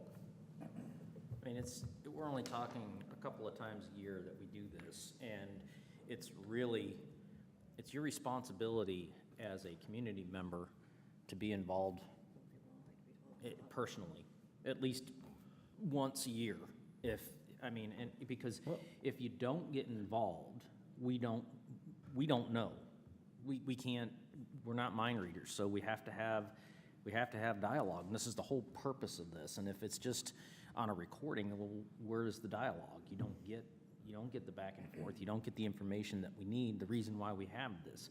We take our time and add it to our schedule to make an availability for people to come and talk to us, to have the back and forth. That's the whole purpose, so. And the difference is, yeah. Excuse me, the difference is you have all of council here talking about it rather than just two at Coffee with Council and stuff, and it could make for good dialogue that gets it on an agenda item versus, well, it still works its way there, but having all council and their opinions is Well, good. and you have staff here too, because there are questions that have come to us that I don't have an answer to, but if I can turn to staff and say, is this something that you can, put clarity to, put, perspective to? So, I mean, it's just, again, it's just our way of wanting to be transparent. And we continue to, I mean, that's probably one of the top things that we've always said to this council is to be transparent, act with integrity and transparency. And that's just my take on it, so. Well, we can do whatever you guys like. Do remember that eventually the minutes will be adopted, the presentation will accompany it. So the recordings can give greater context to what was discussed, so people have a better understanding. But when it comes time to that, just let me know what you guys want to do. If you guys don't want to live stream it, that's fine, but just let me know what you want to do with recording afterwards. I mean, I don't have a problem with recording it. It should be recorded for historical purposes, know what's said, but I don't know that it needs to be live streamed or even, YouTube. yeah, any of that, because you're supposed to be here. That's the whole point. So recording it, yes, for just for documentation, but beyond that, for myself, I don't think we should put it out on YouTube. But we should start putting this out now, so people go, well, I didn't know about it. In person only. So every communication that goes out, that should be on there. I actually don't know if I had it on my communication list, but we absolutely will start advertising that in the next month, because we have to, so. And that way, those who might have something, they can maybe make a rearrangement. If I can't go, my wife can go, or vice versa. Because again, we do want the feedback and we do want the dialogue. Yeah. Any other questions? Date is set, 6 PM, October 1st. Correct. So we'll get here a little bit before that, and we'll look forward to that. Hopefully, a good attendance as well. So, all right, moving on. Next up, we have discuss and consider fee in lieu for a portion of heritage at Marvin Greenway. Hunter.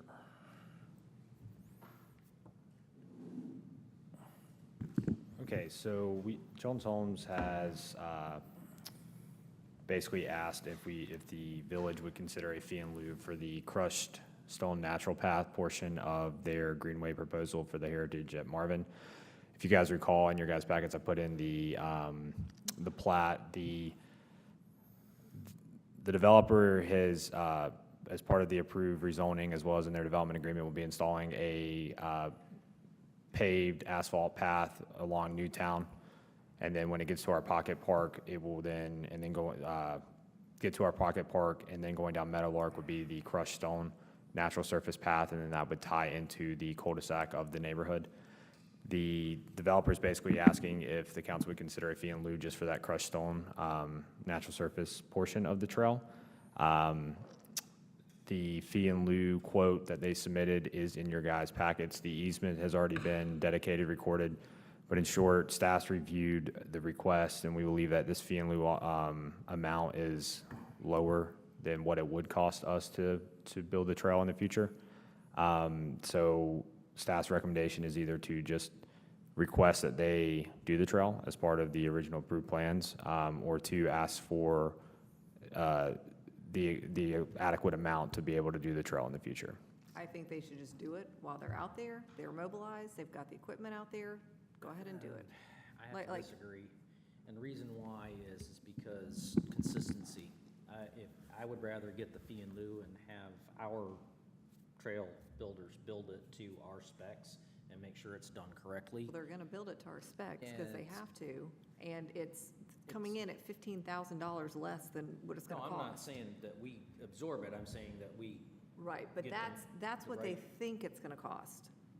And if we decide to do it 2 years down the road, 3 years down the road, it comes in at $50,000. And then we're out of pocket $20,000. So, I mean, my thing, and I understand your point, is it should be consistent, but it should be exactly to what our specs are, which there should be no variation from what we're doing versus what they end up doing. And if there is, they're just gonna have to do it again. What is the reason again that they're wanting to give this to us? So it's two things. It's one, I guess they've had some property owners in Meadowlark that have have commented to Jones Homes that they don't want that trail. If you guys recall, during the rezoning process, that trail originally was actually going to dead end to an extent at Meadowlark, just because it was kind of creating that connectivity. Per some of the feedback received during the public, or during the neighborhood meetings, as well as the public hearing, they redirected the trail back into the neighborhood, where it's just one consistent trail. But I guess that the property owners potentially, I guess, still have some concern of the trail. I'm not 100% sure. That's just what I've been conveyed. The other issue that I know is that that is a very dense part of the vegetation that was protected, and so it's more of potentially the routing and looking at, Jones Homes necessarily doesn't want to necessarily fully or remove any unnecessary vegetation for this trail that is part of their buffer. One thing I'd just mention real fast, just because as Mayor Pro Tem and Councilman Wortman were discussing, our Greenway Master Plan delineates like the types of trails and like what they're, like the width and all that stuff. We, unfortunately, and this is something Hunter and I have been discussing, it doesn't really go into a lot of detail on the specs per se, like the type of stone or the type of aggregate that's put down. It doesn't go over any like geotextile fabric that we may want to be placed or not placed. There's not a whole lot of finite detail on the specs, as that differs from like the aggregate of asphalt on road and those types of things. It goes into a lot more detail, which our spec manual is absent that on greenways, because it really goes back to the master plan and how those components work. So to your point, they would follow our specs, yes, but if we wanted to get into very specific detail as to kind of the same aggregate, that's where it does lack some substance. And that was why I brought this up, because it's saying crush and run, which is not the crushed concrete that we're using. Yeah. It's a completely different Why in type the of world do aggregate. we have a spec manual that doesn't follow what we expect to have? I mean, I feel like we went over this years ago in PRNG, and we went, and I mean, it was like we beat our heads up against the damn wall for this stuff. Yeah, the And spec why manual. in the world do we not have a spec manual that says exactly what we want, exactly how it should be built, the underlay, like whatever? We can definitely add that to our spec manual. The spec manual is really geared around sidewalks, roads, manhole covers, But I thought we did curb and do gutter. Something to We that. did. Yeah, We've because- done because something. of- Because we had established the specs, how The the type of natural trails that we crushed wanted. stone, yeah.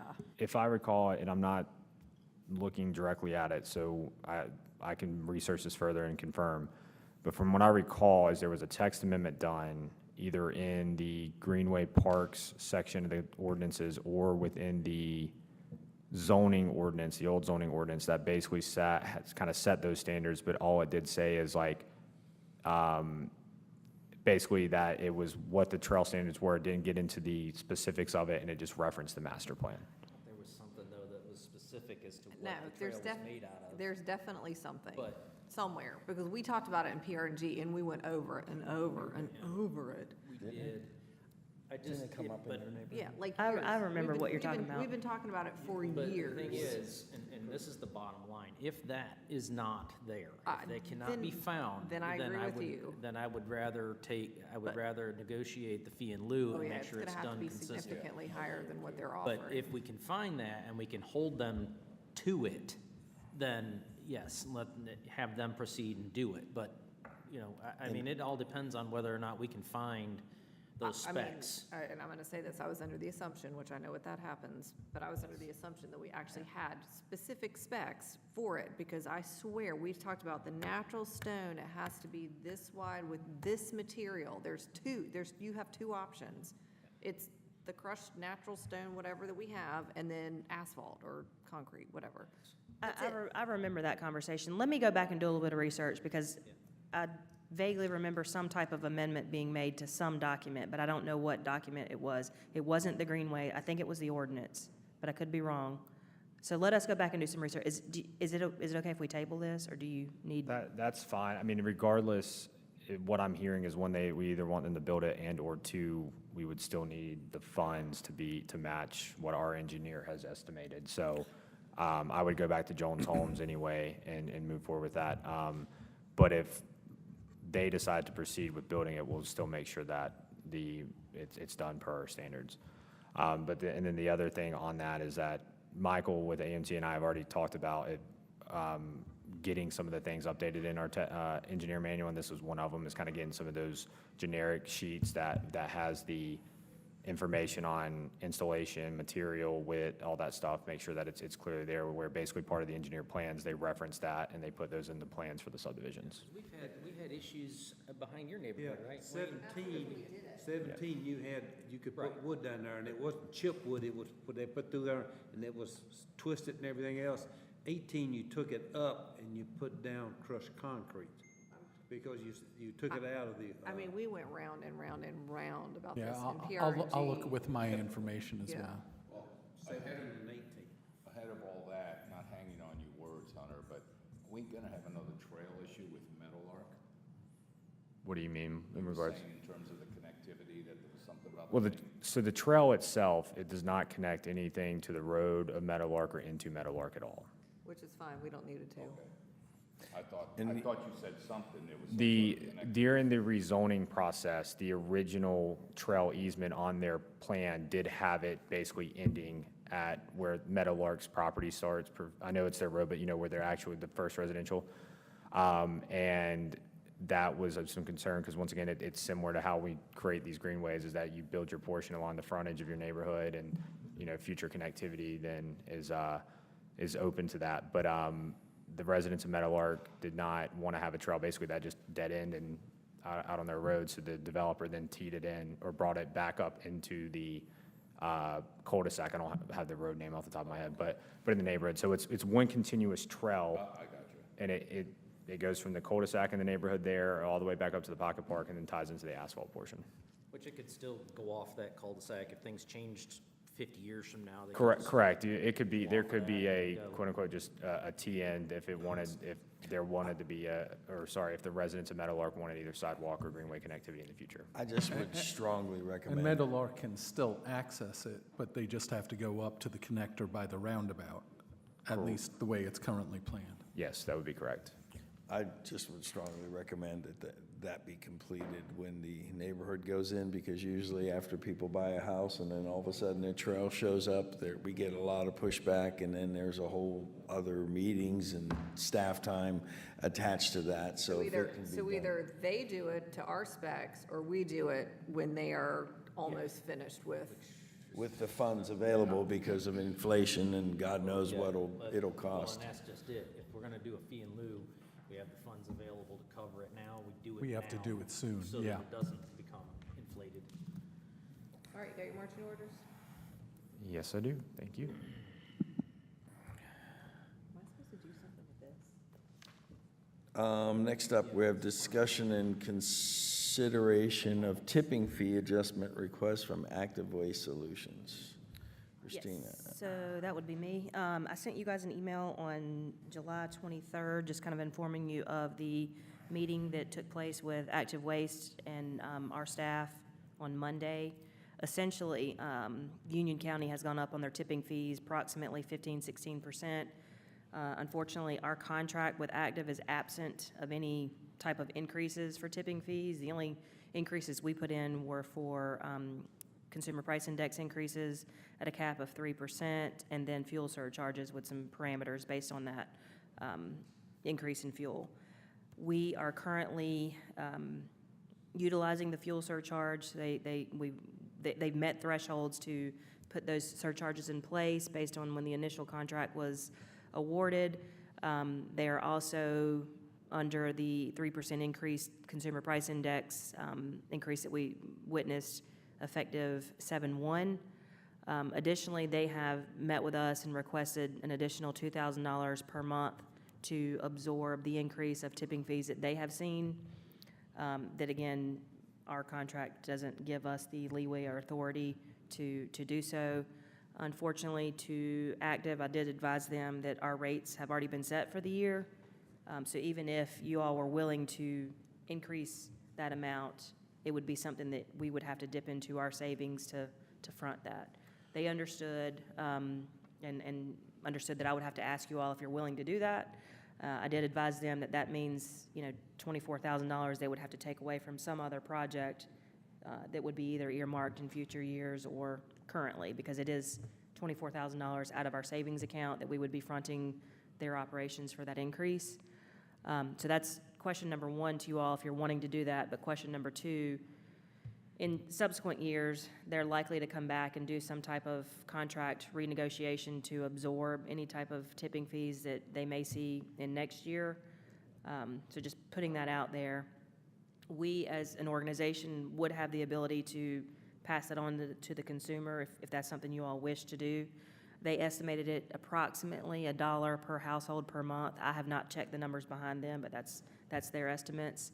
So here to initially see what you guys want to do on both fronts. No. When did Union County communicate their increase? Our staff researched as early as February. We had conversation, not we, but the county had conversations at their retreat and presentations that were made that discussed tipping fees, or not necessarily tipping fees, but solid waste fees increasing. I don't know what specific fees they mentioned, but solid waste in general would be increased. Primarily tipping fees, I would assume, because that's how they operate.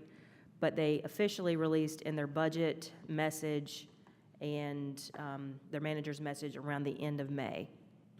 So from February to May, did we receive any communication from Active regarding this issue? To my understanding, we didn't ask anything for tipping fees because that's not really our purview. We rely on them to get that information. I know. We did ask them, so as a part of our contract, they are allowed to increase fees for ancillary services that they offer to residents, i.e. picking up, a washing machine that they take to the curb, a bunch of boxes, anything that we don't offer as a service to our residents. They are allowed to increase those fees at a certain part of the year, which at a cap of 20% increase. Essentially, that fee is passed on to the consumer through a private negotiation with them. We don't get involved in that, but we do ask for those rates so that we know the consumers are getting accurate information from Active. We had conversations with them around March, April to say, hey, are you guys going up on anything? We need to know because we have to adjust our fee schedule. Right. So we had conversations with them about those ancillary. We didn't talk about tipping. But they were aware, they should have been aware, let's just, again, I don't want to assume, but that's their business. So if Union County made it publicly known in February that this was going to happen, listen, I want to be a good steward of doing business with our, but if they were known in February and they didn't bring it up, and we even asked the question, it's hard for us to go, you had the responsibility to communicate that, and we asked about it in March and April are there any other issues? Because we have our budget to do. We're making a budget decision. We're asking to do something on our end because they didn't take care of their end. Am I reading that incorrectly? We didn't specifically ask about tipping fees, but yes, it is part of their operations and a major part of their business model that they should have been aware of that. Let's just say that they did know about it. Let's say they did know about it until July 1st, or whenever they actually said that they found out about it. We've already approved our budget. Right. It is not in our contract. Unfortunately, I feel bad for them that they didn't do whatever they needed to do to either know about it or have that in a contract. But unfortunately, that's $24,000 that we haven't budgeted for, and I'm not willing to eat it this year. I'm not. It's not our responsibility to fix their irresponsibility. Well, that's what I'm saying. That's the Contract in bottom place line. for a reason. And again, I'm going to go back to precedent. Precedent says, they go, well, you did it last year. Yeah. So we can ignore what the county tells us, and then if we want something, we just come back in, I don't know, July, August, September, and go, we want this. You did it and again, it's about, we set a precedent. Everything we do, every action we take, we set a precedent, and that's that's a baseline for us. And they can come back and go, we did it last year. So I'm not in favor of doing this for very reasonable reasons. I mean, I mean, they've kind of backed themselves in a hole in this one. You know. And in the normal course of things, if, you know, we were just individuals contracting with them, you know, privately like we were years ago, you know, fees go up, you know, that's just a normal course of doing business. So, you know, maybe we can revisit, you know, to that point that if somewhere down the road, fees increase, we're not expecting everything to stay the same. But to Kim's point, why do we have contracts? You know, why do we have to do a contract? In other words, you've got all this business and, you know, we're responsible to the residents, you know. When the contract expires, all right, we'll add $1 to How long does our everybody's monthly contract fee. with them go on for? Yeah, and that was going to be my next question. Our contract expires or up for renegotiation in 2027. So we're in '24 now. They're already seeing 15%. Do you guys want me to tell them that you're not interested in talking about this until 2027? Or are you interested in maybe revisiting next year's? Well, I have a question. We have a contract. Is Okay. it in our contract? Right. Yeah. But It's here's not the in our thing. contract for this. So legally speaking, we don't have to offer anything until 2027. Right. I just want to make sure that I'm hearing you Other guys. than 3% CPI Yes, and fuel increases. surcharge, yes. So there's 3%. What is the value of our total contract? So what does that 3% represent? I don't know off the top of my head. The contract is roughly $400,000 or $500,000. So, So 3%, $400,000 to $500,000, 3% would be $3,000 times 4 or 5. That gets you to close to $17,000 to $20,000. and that's each year. So you would compound that each year. Yeah. Now, is that what they're seeing the shortfall is 24,000, or is that the, on top of, I mean, like adding that 3%, is it another 24,000 that they're short? Yes. So it's What is so their it's like position as far 45,000 as- they're short. You know, I don't know how. So they're going 500, backwards. they're gonna Declare bankruptcy or something like this. That, we didn't discuss that. Going backwards. You know, I think we should know that if they're close enough to declare bankruptcy, then that would be forcing us to redo our contract now. to get Yeah, them out. I mean, my personal I don't opinion is know. I don't know if 24,000 would declare them bankrupt, But I but mean, there's other people have contracts with them too. from my understanding, it's just Weddington. Well, Yeah, so that's- I don't know. That's too big. Yeah. The thing Did about did it they ask is Weddington for the that- same thing? I had Do you know? conversations with their manager, administrator, I can't remember what form of government they are. She told me that they had asked for approximately 30%, but she didn't specify it was 30% of the total contract, or if it was 30% of the tipping fees. She didn't go into specificity on that, so.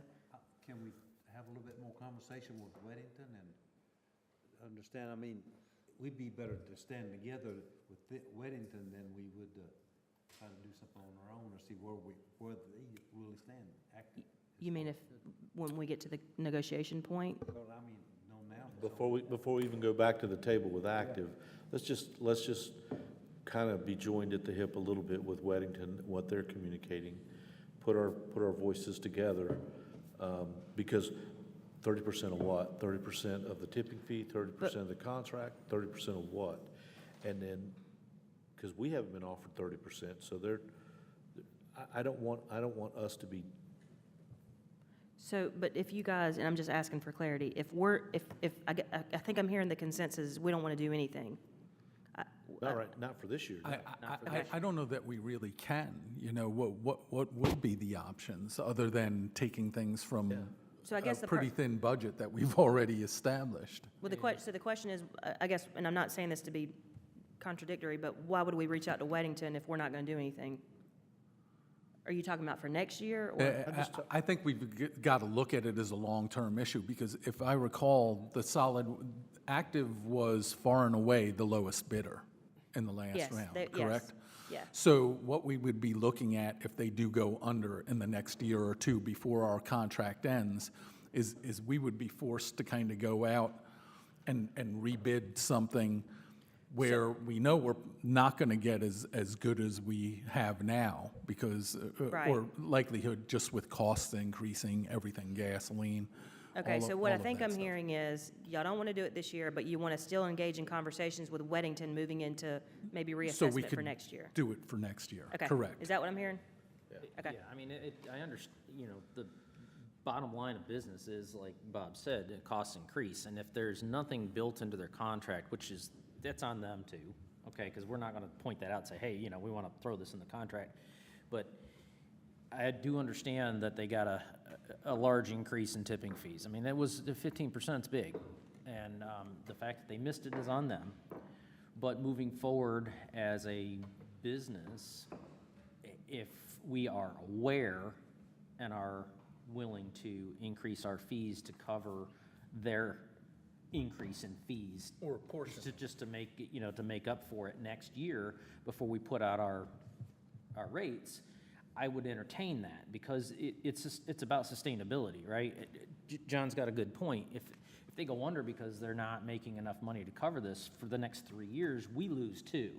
So it's in our best interest to look at next year's Okay, we can do rates to possibly increase to be able to keep up with what their increases have been. But for this year, to come to us after our budget's already put together, when they had ample time with knowledge of the increases, I'm not in favor of doing anything. It's in their best interest to educate us during the contracting period. If that's something they missed, we don't know all the ins and outs of what they're required to, and what could happen, because that's not our world, but Well, and I think at the end of the day, I think really what happened is we are their first municipal contract and probably first multi-year contract. And this was one of the things that it just didn't get put in for whatever reason. And, I mean, likely on our behalf because we were trying to get the best rates, but when we were in the negotiation points, they didn't think they didn't think about that. So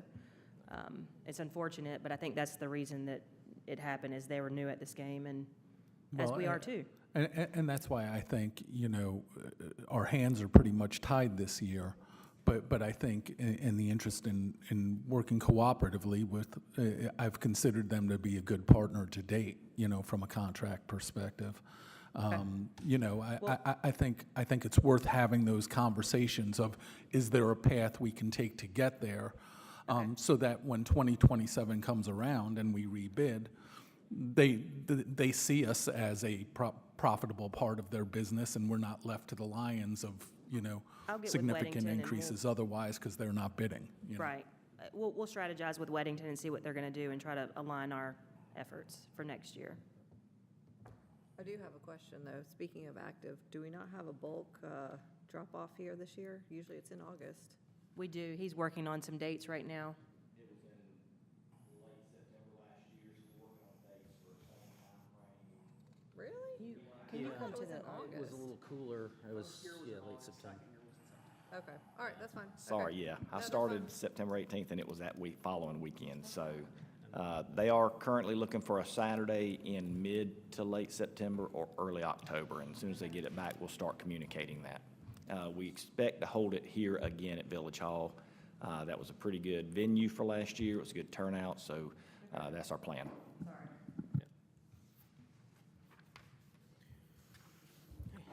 Christina, you're good? I'm good. Thank you. Thank you. Open topics is next subject. I see I've got someone one. grabbing the mic. Sometimes we don't know what we don't know. And, we talk about town meetings, we talk about, informing the public, and most people just don't think about us and think about the services we provide. I'm pretty proud of not only this council, but this council put together this Village Hall. And, we've accomplished a lot of things. But I was surprised yesterday morning about one of the things we instituted, which was the Public Works Director and the staff to do that. And, we had talked about roads, and we had talked about we need to talk about public works and roads, and we kept focusing on that, and I kept thinking about salt and ice and all that. So let me inform the public what happened yesterday on Heritage Oaks Lane, where I live. I get a text from all the neighbors on a thread at 6 o'clock in the morning that some tree had fallen down. As you know, it's quite wooded in that area, had fallen down across the road, which stopped everybody from being able to go to work and such, and it was a big tree. And I had my phone off, to be honest with you, so I didn't see the thread. At 6:30, 6:32 to be exact, one of the neighbors responded and decided, okay, I'm going to call Christina and let her know. As I'm ambling down to make coffee around 7:15, 7:20, I look out, I'm hearing buzzsaws go all over the place, and I'm going, what the heck? And I look out the window. There's Davy Broom, there's Matt McManus, the entire park staff. I see two vehicles, including the new one that we purchased, that's winching this tree out of the road. And of course, I go out there and I see the entire staff, and they're cutting all these the tree down. And I had to almost look in ignorance at Davy Broom, the Public Works Director, and said, this tree, now, we live on wooded tree areas that when a tree falls down, it's on us. I mean, it comes out of our pocket, trees fall down. I'm looking at him and I'm going, I didn't realize we clean trees? And he says, oh yeah, if it affects the road, we pick it up. And in fact, not only were they so efficient to clean the road, but they show up with a trailer and are taking all of the tree limbs and the bulk of the trunk of the tree, and they're taking everything gone. And by 8:30, there was no resemblance of anything ever happening. And I'm thinking to myself, wow, this is what and why we put the Public Works Director in place. So this is for people to note.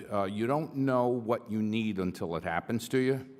So congratulations, Davey. Thank you very much for jumping. And Christina, you were available at 6:32 in the morning, and you made it happen. And by 8:30, it was all done, gone. So thank you very much. I want a big shout out for that. But just to note, that is a village-owned street. So those of you who don't have village-owned streets, like myself, do not call the village for that. Call DOT, and good luck, and let me know how long it takes you to get somebody out there. I'll mention too, from a legal requirement, we're only legally, I say we, as in we and DOT, are only legally required to basically get it out of the right-of-way. So essentially, by them going above and beyond and cleaning up all the debris on the side, that's exceptional customer service. Don't expect that from DOT, because they're going to cut it at the street, and it's going to be on those property owners to pick up the rest. So just FYI. Davey, I see you want to say something, so please do. And I want to add to that, Is that on? yes, sir. Yesterday, the debris that we did collect was only the debris that was over the roadway. So there's still a portion of the tree that's in the yard from where the tree fell from, but any portion that extends across the right-of-way for a Marvin-owned street, once we cut it, if it's in the roadway, then we cut it up and we'll haul it away. But if it's a portion that's left from the property owners, it stays in their yards, and it's their responsibility to haul it away. Thank you. We could create an ad that call comes at 3 a.m. in the morning. Who's going to answer? Thank you for answering. Thank you for responding, and that's a great testament to what we're trying to accomplish here. Again, that was my whole thing when we talked about the bond, is getting all the roads under the village purview so we could respond quicker, because we want to take it one step higher than what you would expect of government to be as far as supporting you. Thanks for bringing that up. Did not know that. I know we have staff for that. You're the director, for you being there too and supervising it. We appreciate that, so thank you. And when the time comes around about talking about, as I was talking to Davy Broom about a cherry picker and what more he could have done and the staff could have done, you got my vote, Davy. Anyone else on open topics? I have see three, Andy's. so if Three. anybody has anything else before I monopolize everybody's time, go ahead. I have one, and it's a quick question. I wanted, because I was gone, know how the astronomy thing went. Was it? I think it went good for the first year. I think we had a good 20 to 30 people. So, And weather conditions were Yep. good? yep. And what was the fee?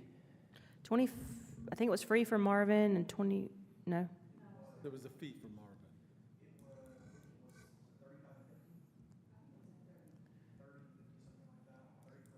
it was nominal. Okay, so free for Marvin and 30. Oh, but nominal. Okay.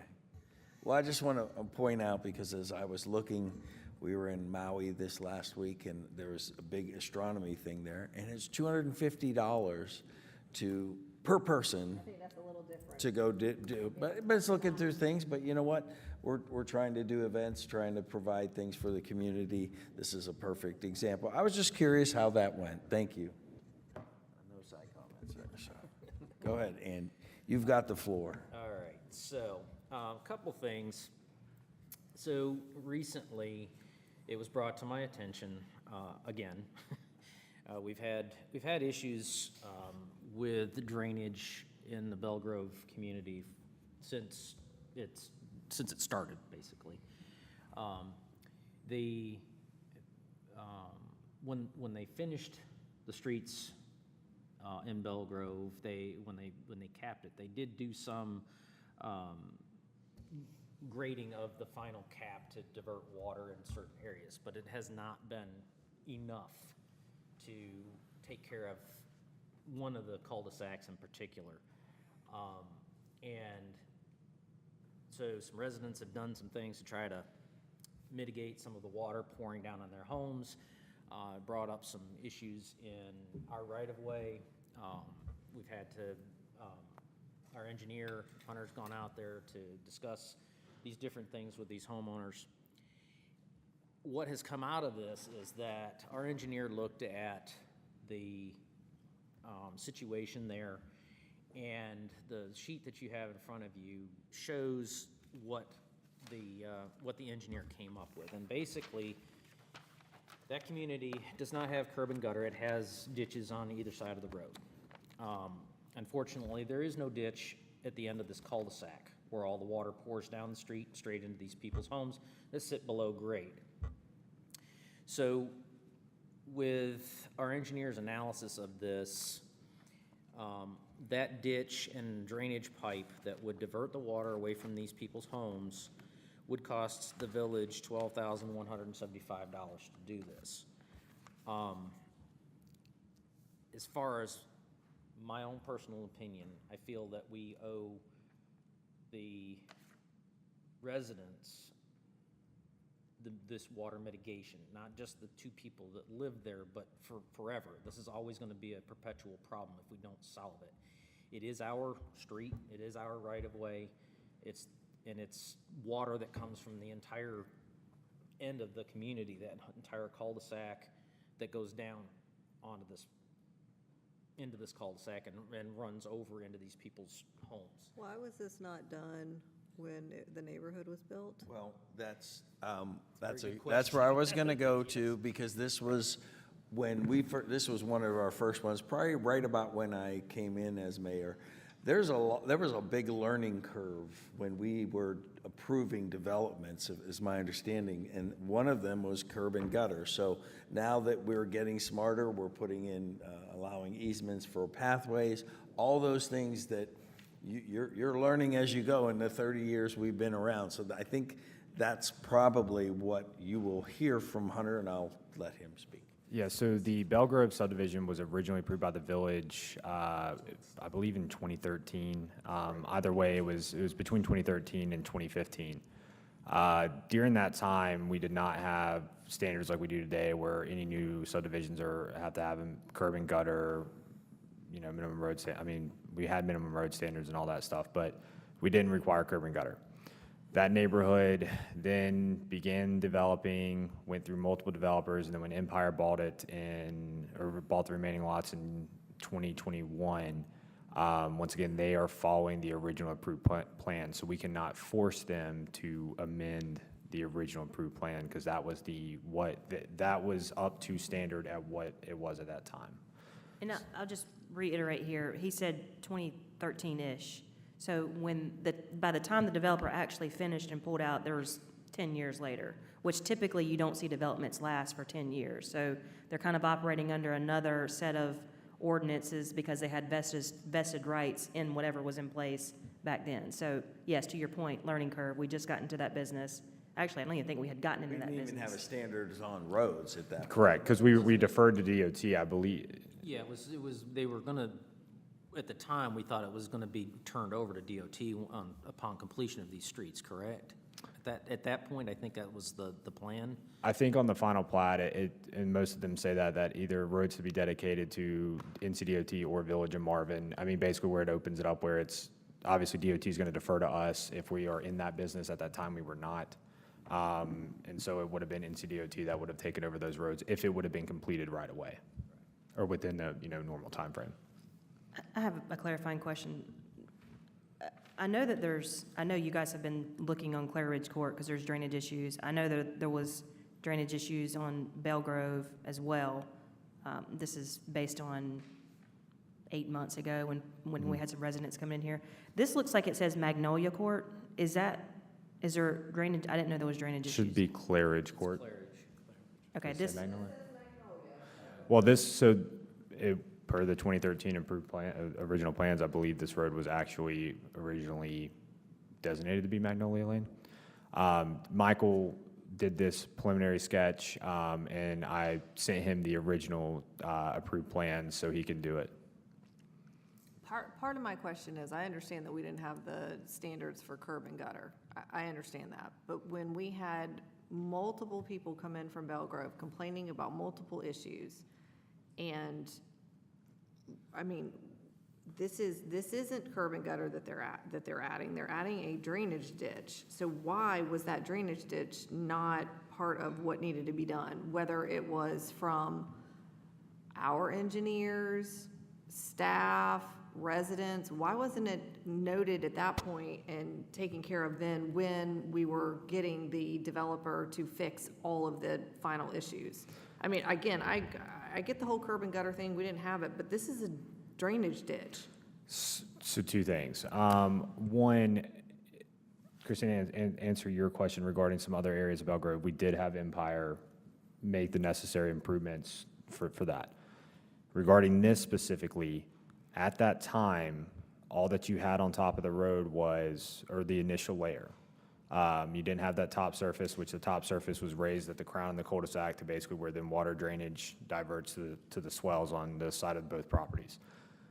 So we had one individual property owner that was experiencing some of this initial stormwater flow. He wanted to do basically a retaining wall type thing. Obviously, we weren't going to allow that because it was just going to stop the water and hold it on the street.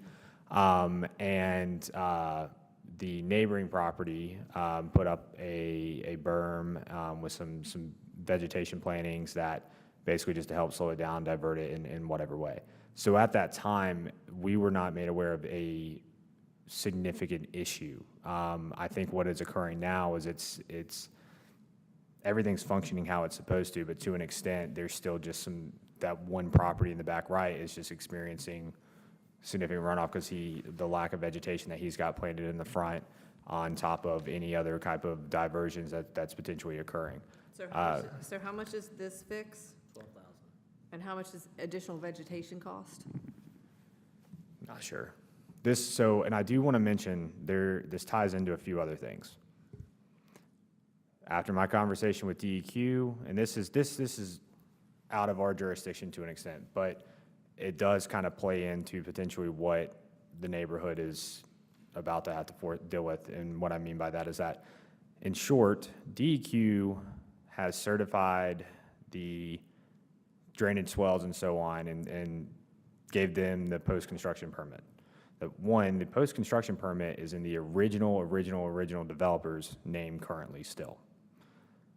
When Lily Kay with NCDEQ went out to inspect it, basically the drainage swells were not, the ones that she had versus what we had, the ones that were certified at the state level, the drainage swells were not graded and the vegetation was not removed per what the state records had, not us. And so, in short, their technical post-construction permit is, I guess, in violation, or it's not in compliance. So potentially the HOA is either gonna have to, one, modify the permit to get the current swells at their grade and the vegetation there approved by the state as is, and then that then would bring the permit into compliance. It's the term modifying the permit.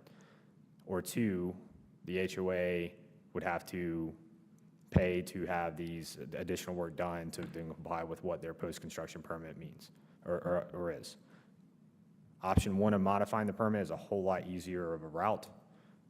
And so this is why this is also potentially being proposed in conjunction of that, because we would then include this in part of that, their modified permit to send to the state. If that made sense. This seems very similar to the issue that Davey just dealt with on Providence, is it Providence? Oak Brook, where you had to go and regrade the ditch. Correct. So and this is when, like I said, it was, the biggest thing with this area is, one, there's no curb and gutter. Two, those two homes at the end of the cul-de-sac are the low-lying areas, or the two low-lying properties. So all the water is forced there.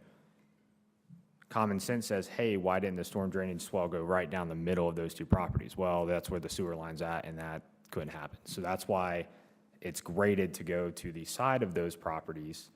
But the issue is you're still having water that's not getting into those swells. That's kind of either falling right there in the cul-de-sac, or potentially during heavy events that obviously the ditches along the road and the swell are not able to handle it. So this is where this fix would basically allow for any of the water that's coming to there to catch in the ditch, be piped under, and then hit the swell to then function how it was on the approved plans. Where did you, excuse me, where did you get the quote of 12,000? And are we, It came from our AMT engineer. okay, and are we confident that that $12,000 solution doesn't,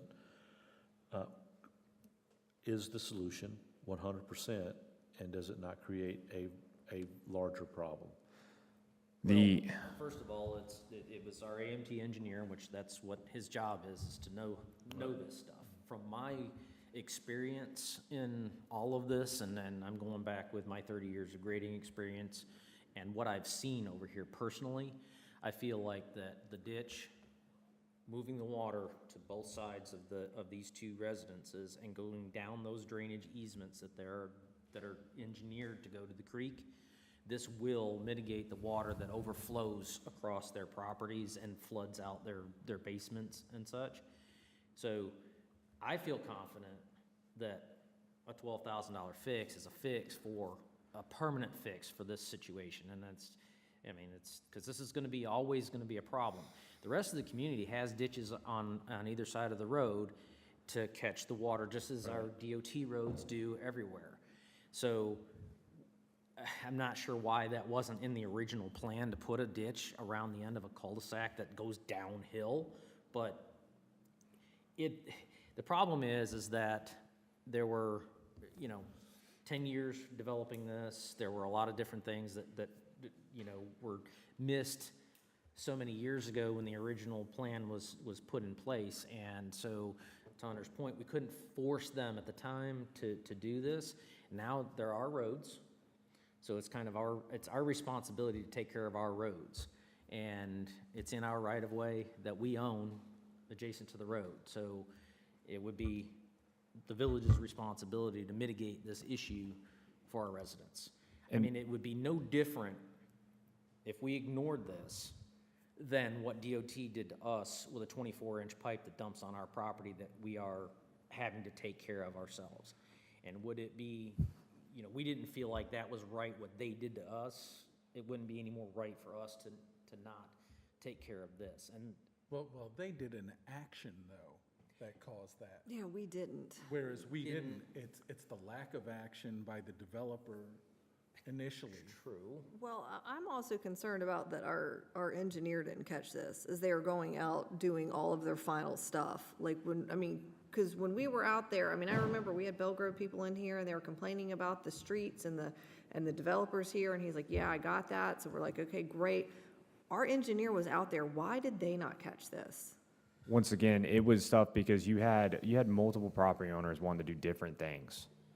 And at that time, once again, like the road, and Andy, you can probably recall this, the original base of the road was almost inverted to an extent. So it did create just a natural rush of water. To my understanding, since the roads have been paved, the center crown of that cul-de-sac has been raised. I don't believe it's as significant an issue as it once was. And was the recommendation of the engineer at the time, is to raise the center crown of the cul-de-sac, which was done by Empire, to make sure that any water that's coming from basically the top of the cul-de-sac when you turn on the Clare Ridge, that once again, it diverts it to those swells. So that, once again, this was and at that time too, it's like we couldn't force them to kind of make those small improvements like this because it wasn't necessarily part of the plans. Yeah, we didn't know about it either. I mean, would you not think that if our engineer said to make the crown higher in the center of the road, that they would then know that, like, I don't know this. I mean, I'm not an engineer, but isn't that why we hire one, to know that this is then gonna cause a problem downstream? Hence my question, are we creating a larger problem by fixing this other? I mean, I No, don't know the it's- answer because I'm not Can sure I that. just, can I just make a comment? Not to interrupt or anything, but now we're getting into a point where we're getting away from what open topics really means, and we're getting a deep dive, so let's just get this on the agenda to discuss, fine. and then we can have these And I'm gonna need our conversations. engineer in here to answer some questions, because this is, Sorry, Commander. no, I'm glad you said that, because you're right, this isn't what this is for. That's fine. Okay, next moving open topic. So moving on, I driving down the road just thinking about things the other day, and I called Christina about this, and I had an idea, since we boy. are building another traffic circle in the near future, and we're gonna be putting plantings in there, we're gonna need water. I asked Christina, I said, do you think DOT would grant us an encroachment agreement to put the well inside of the traffic circle for the water for the plants in the subsequent plantings in the traffic circle? She said she didn't think there would be a problem with that, so I thought that might be something that we would want to look into, because that particular traffic circle is kind of out in the middle of nowhere, and to have that one function as nicely as these, we've got to have irrigation, so it would seem like that might be a good solution. The only thing we would have to do is bring power in from one of the lighting poles that will be put there for power for that and the irrigation clock. And the meter, yeah. Yeah. But shouldn't we just do what we've done on the other ones? They look great. But it's about getting water to them. So we got water from Village Hall to irrigate down there these we two. We didn't. haven't done that one yet, but we will have a pocket park next to it where we But may be able to get water the from. roundabout looks great right now, and all they do is go out there with the water truck and water it. The bladder, right? Yes, Okay. good. They water trucked it until it was established, from my understanding. Yeah, we did that until it established pretty well over the winter, and I then mean, I understand the reason that we want to put a How what. long did you stop? Why? we probably. Was it still during that drought we had for? Yes, gosh, we like 8 haven't months? watered it at all since probably late December. So it looks as good as it does now because we did water it to establish it, but it's made it through that time, significant amount of time. We had no rain for, That's basically correct. I just May and don't, June. I don't know what there might be better soil down there. I don't have a good answer for it, but it is thriving pretty well without the water. But at some point, you would imagine it may experience some issues. Yes. And are things typically drier in the winter than they are? No. It's typically wetter, and we were able to get the Bermuda grass down October-ish timeframe, early November. Anyway. Yeah, but we saturated it until it kind of started in pretty well. Okay. Okay, so before I was interrupted, I wanted just to finish. I understand the reason that we want to put a well down here is because we've got a pocket park that we're going to have to deal with down there. Down here, we don't have anything else. Right, well, And instead of putting in 2 wells that we know are going to be expensive, then I say we just water that while we're getting it established. If the plantings are doing fine, established without having irrigation, then I'm fine with that. Sorry I brought it up. I was thinking that, you know, if that might be a. I'm shocked that it's doing well without the Yeah, thing, I mean, but. you know, I'm not trying to cause us extra expense. I'm just thinking about, you know, where we agree. can put things and, you know, if we need it. And again, I'll add, it may be very good soil down here, very high-quality soil that went into this particular roundabout, but I would think at some point, it may need some irrigation. Now, that one has the sleeves in it. At some point, when water is extended from Union County, we'll be able to add it to that roundabout, but for the time being, it's hanging in there pretty well. Okay, and, you know, I would assume that we're gonna do sleeves in this new one for options, so no matter what we do. I don't think we've agreed to that yet, but if that's something y'all want me to ask them, I will. So do you Yeah, just want conduit like we did on this one? Yeah, I mean, because it gives us options. If we do it while it's under construction, it gives us options. If we have to bring water in, or or power, or whatever, if we have a sleeve, we can do it. And do y'all want to go ahead and look at the pedestrian cutouts like we did? Yeah, absolutely. Okay.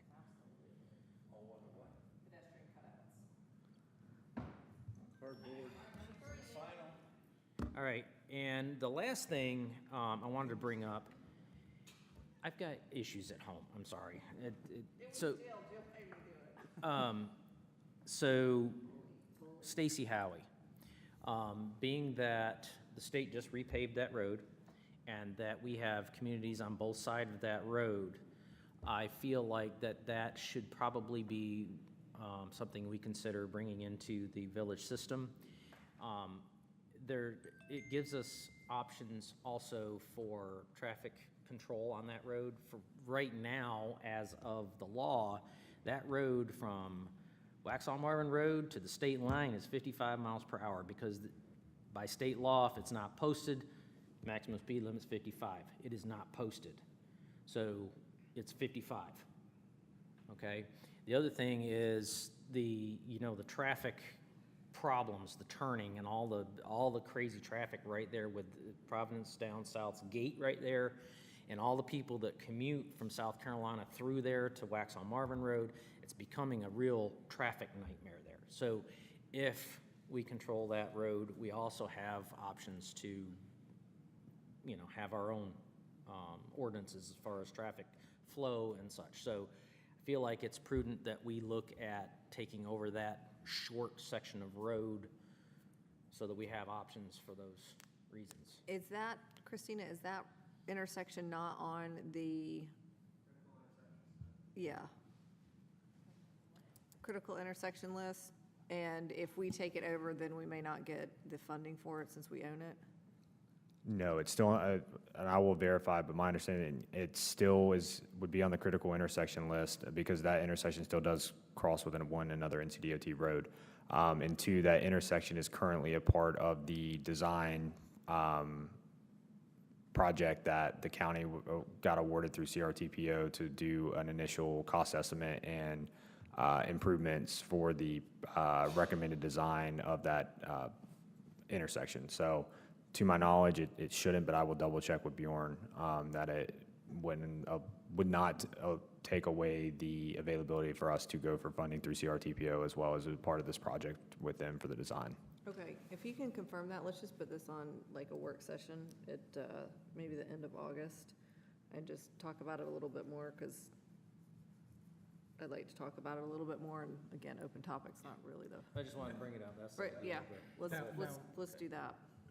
With the state of it, though, just, you know, we've got the new Broadmoor is going in right at that corner, correct? Yes.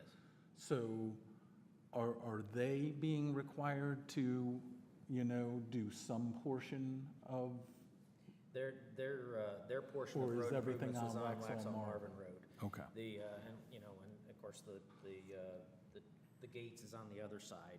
Because there is a connection from Broadmoor to Stacy Howie as well. Yes, there is, but there's no requirement for a turn lane there. So there, Okay. because it's not a busy through road like Waxaw Marvin Road is. So the main thing is the intersection, we can, if we have Stacy Howie, we can control the turning traffic and such, and then also the speed limit. We can keep it at 35 like it is in South Carolina. So those are just some things to think about. All right, All right, and I need to go, excuse me. thank you. a minute. Yep. Next up, we have review of action items. Move forward with option one for Marvin Creek Connector Trail. No direction on that. Christina, future budget amendment to fund the contingency prepared by Jill. We will add,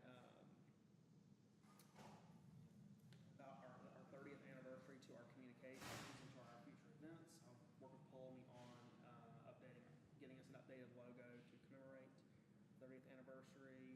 We'll have that on the fall town hall meeting. Be preparing for that in the coming weeks. Christina's gonna look into trail construction standards.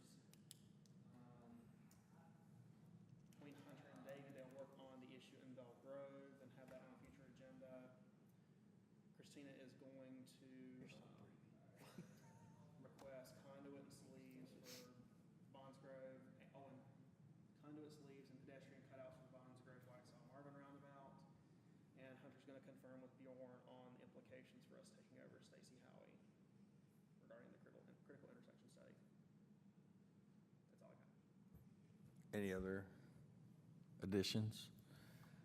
I don't know if you said check with Weddington on next year's solid waste, but I've got that. I didn't, but I did write it down. Thank you, Austin. Review of the mayor pro tem, pro kim list. Thank you, my micromanagement list, so I can micromanage you guys. I'm ready. All Good right. to have a list. I mean, I think it's great to have a list. I would take off, I would take off being on hold, the Bonds Grove, Waxaw Marvin roundabout, so Christina can start pedestrian cutouts, sleeves, all that good stuff. So I would in progress that. How are we doing on the bamboo removal? I mean, you should have known I was gonna ask you. Thank you for asking. The bamboo removal is complete. Oh, Now, in saying that, okay.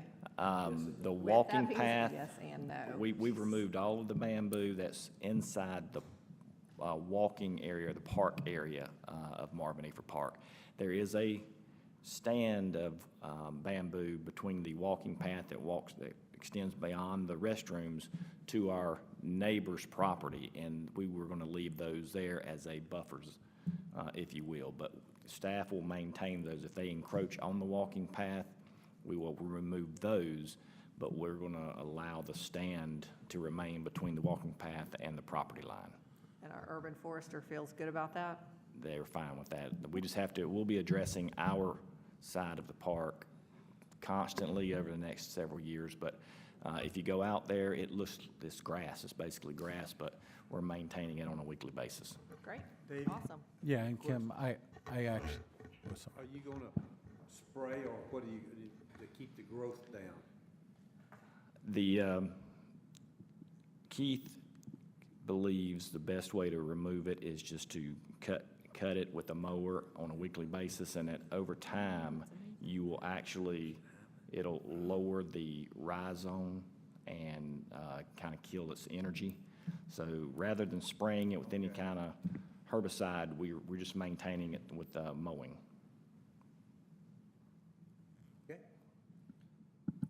All right, Marvin Creek Connector, you can go ahead and finish up that one, because that was getting it from the Preserve HOA. I'm assuming that all council members have responded to Hunter's email about the rerouting, or not rerouting, the routing of the Marvin Loop expansion, so you can go ahead and complete that, and if you haven't done it, do it. Tyler's not here for that one. We reviewed the stormwater and pavement condition studies. You can go ahead and complete that. Well, we actually need to get, you can keep that on there if you don't mind, because we need to get a recommendation to you all. We have some, if you remember, we have some further work, because we were asking DOT to do some things, and if DOT don't do some things, then we've got to come up with a plan. So Yeah, but Davey and I are This meeting. was just for us to review it before our meeting today. Oh, okay, okay. Well, we've got to add some next steps to it, so we can modify this. Okay, that's fine. Modify away. Council needs to call the applicants for the annexation study. I have talked to an applicant. I haven't talked to the rest. How's everybody? Spoken to all of them. You have. They called you back? Yes. Good, good. They had to call Christina because for some reason his phone would not ring at my house. He called Christina, she sent me a message, and I called him back. So, Okay, good. Jamie, how you doing on your list? Joe? Still working on it. Bob? I haven't done anything. Okay, Andy?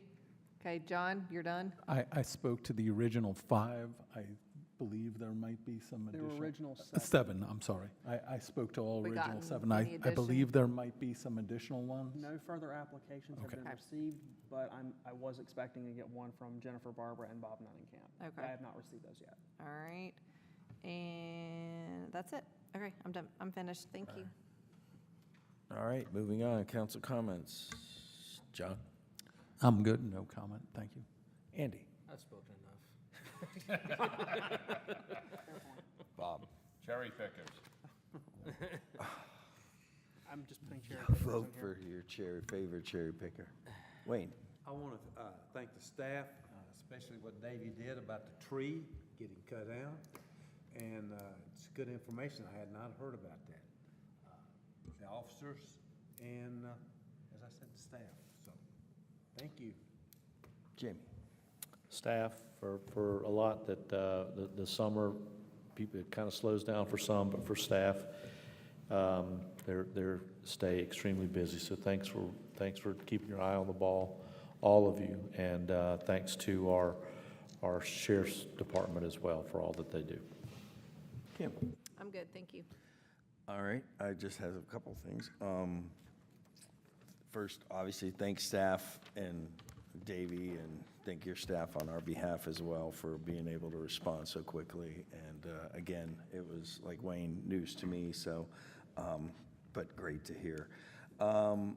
Also, just getting back from vacation, just a reminder that you have that option to call the sheriff's department to notify them you will be away. There's a lot of things you can do. We've seen sort of an uptick in the area as, you know, with certain crimes. So just, you know, be aware and do what you need to do. And then finally, I just want to make a comment. This is, we try to follow rules, Robert's rules, and I think it's a pretty lax environment, but I have noticed that a lot of times someone will be speaking and then someone jumps over it and then the conversation starts. So I don't want to get to where you have to ask permission to speak, but let that council member finish. I know you're always get frustrated and you probably express yourself more than some of the others, but it happens to everyone, I think, and I think we just need to be aware of it as council members. Let that person make sure they're done with their comments, and then we can move on to your question if we can hold it. I object. Point of clarification? Yes. Other than that, again, thank you, council, and are we going into closed session? Yes. Okay, we'll need a motion to move into closed session. Yep, I'm going to make a motion to recess into closed session pursuant to NCGS 143318.11A13 for review of closed session minutes and to consult with the attorney retained by the public body to preserve the attorney-client privilege. Further discussion, all is in favor? Aye. Motion passes. Thank you. We are in closed session now. And we need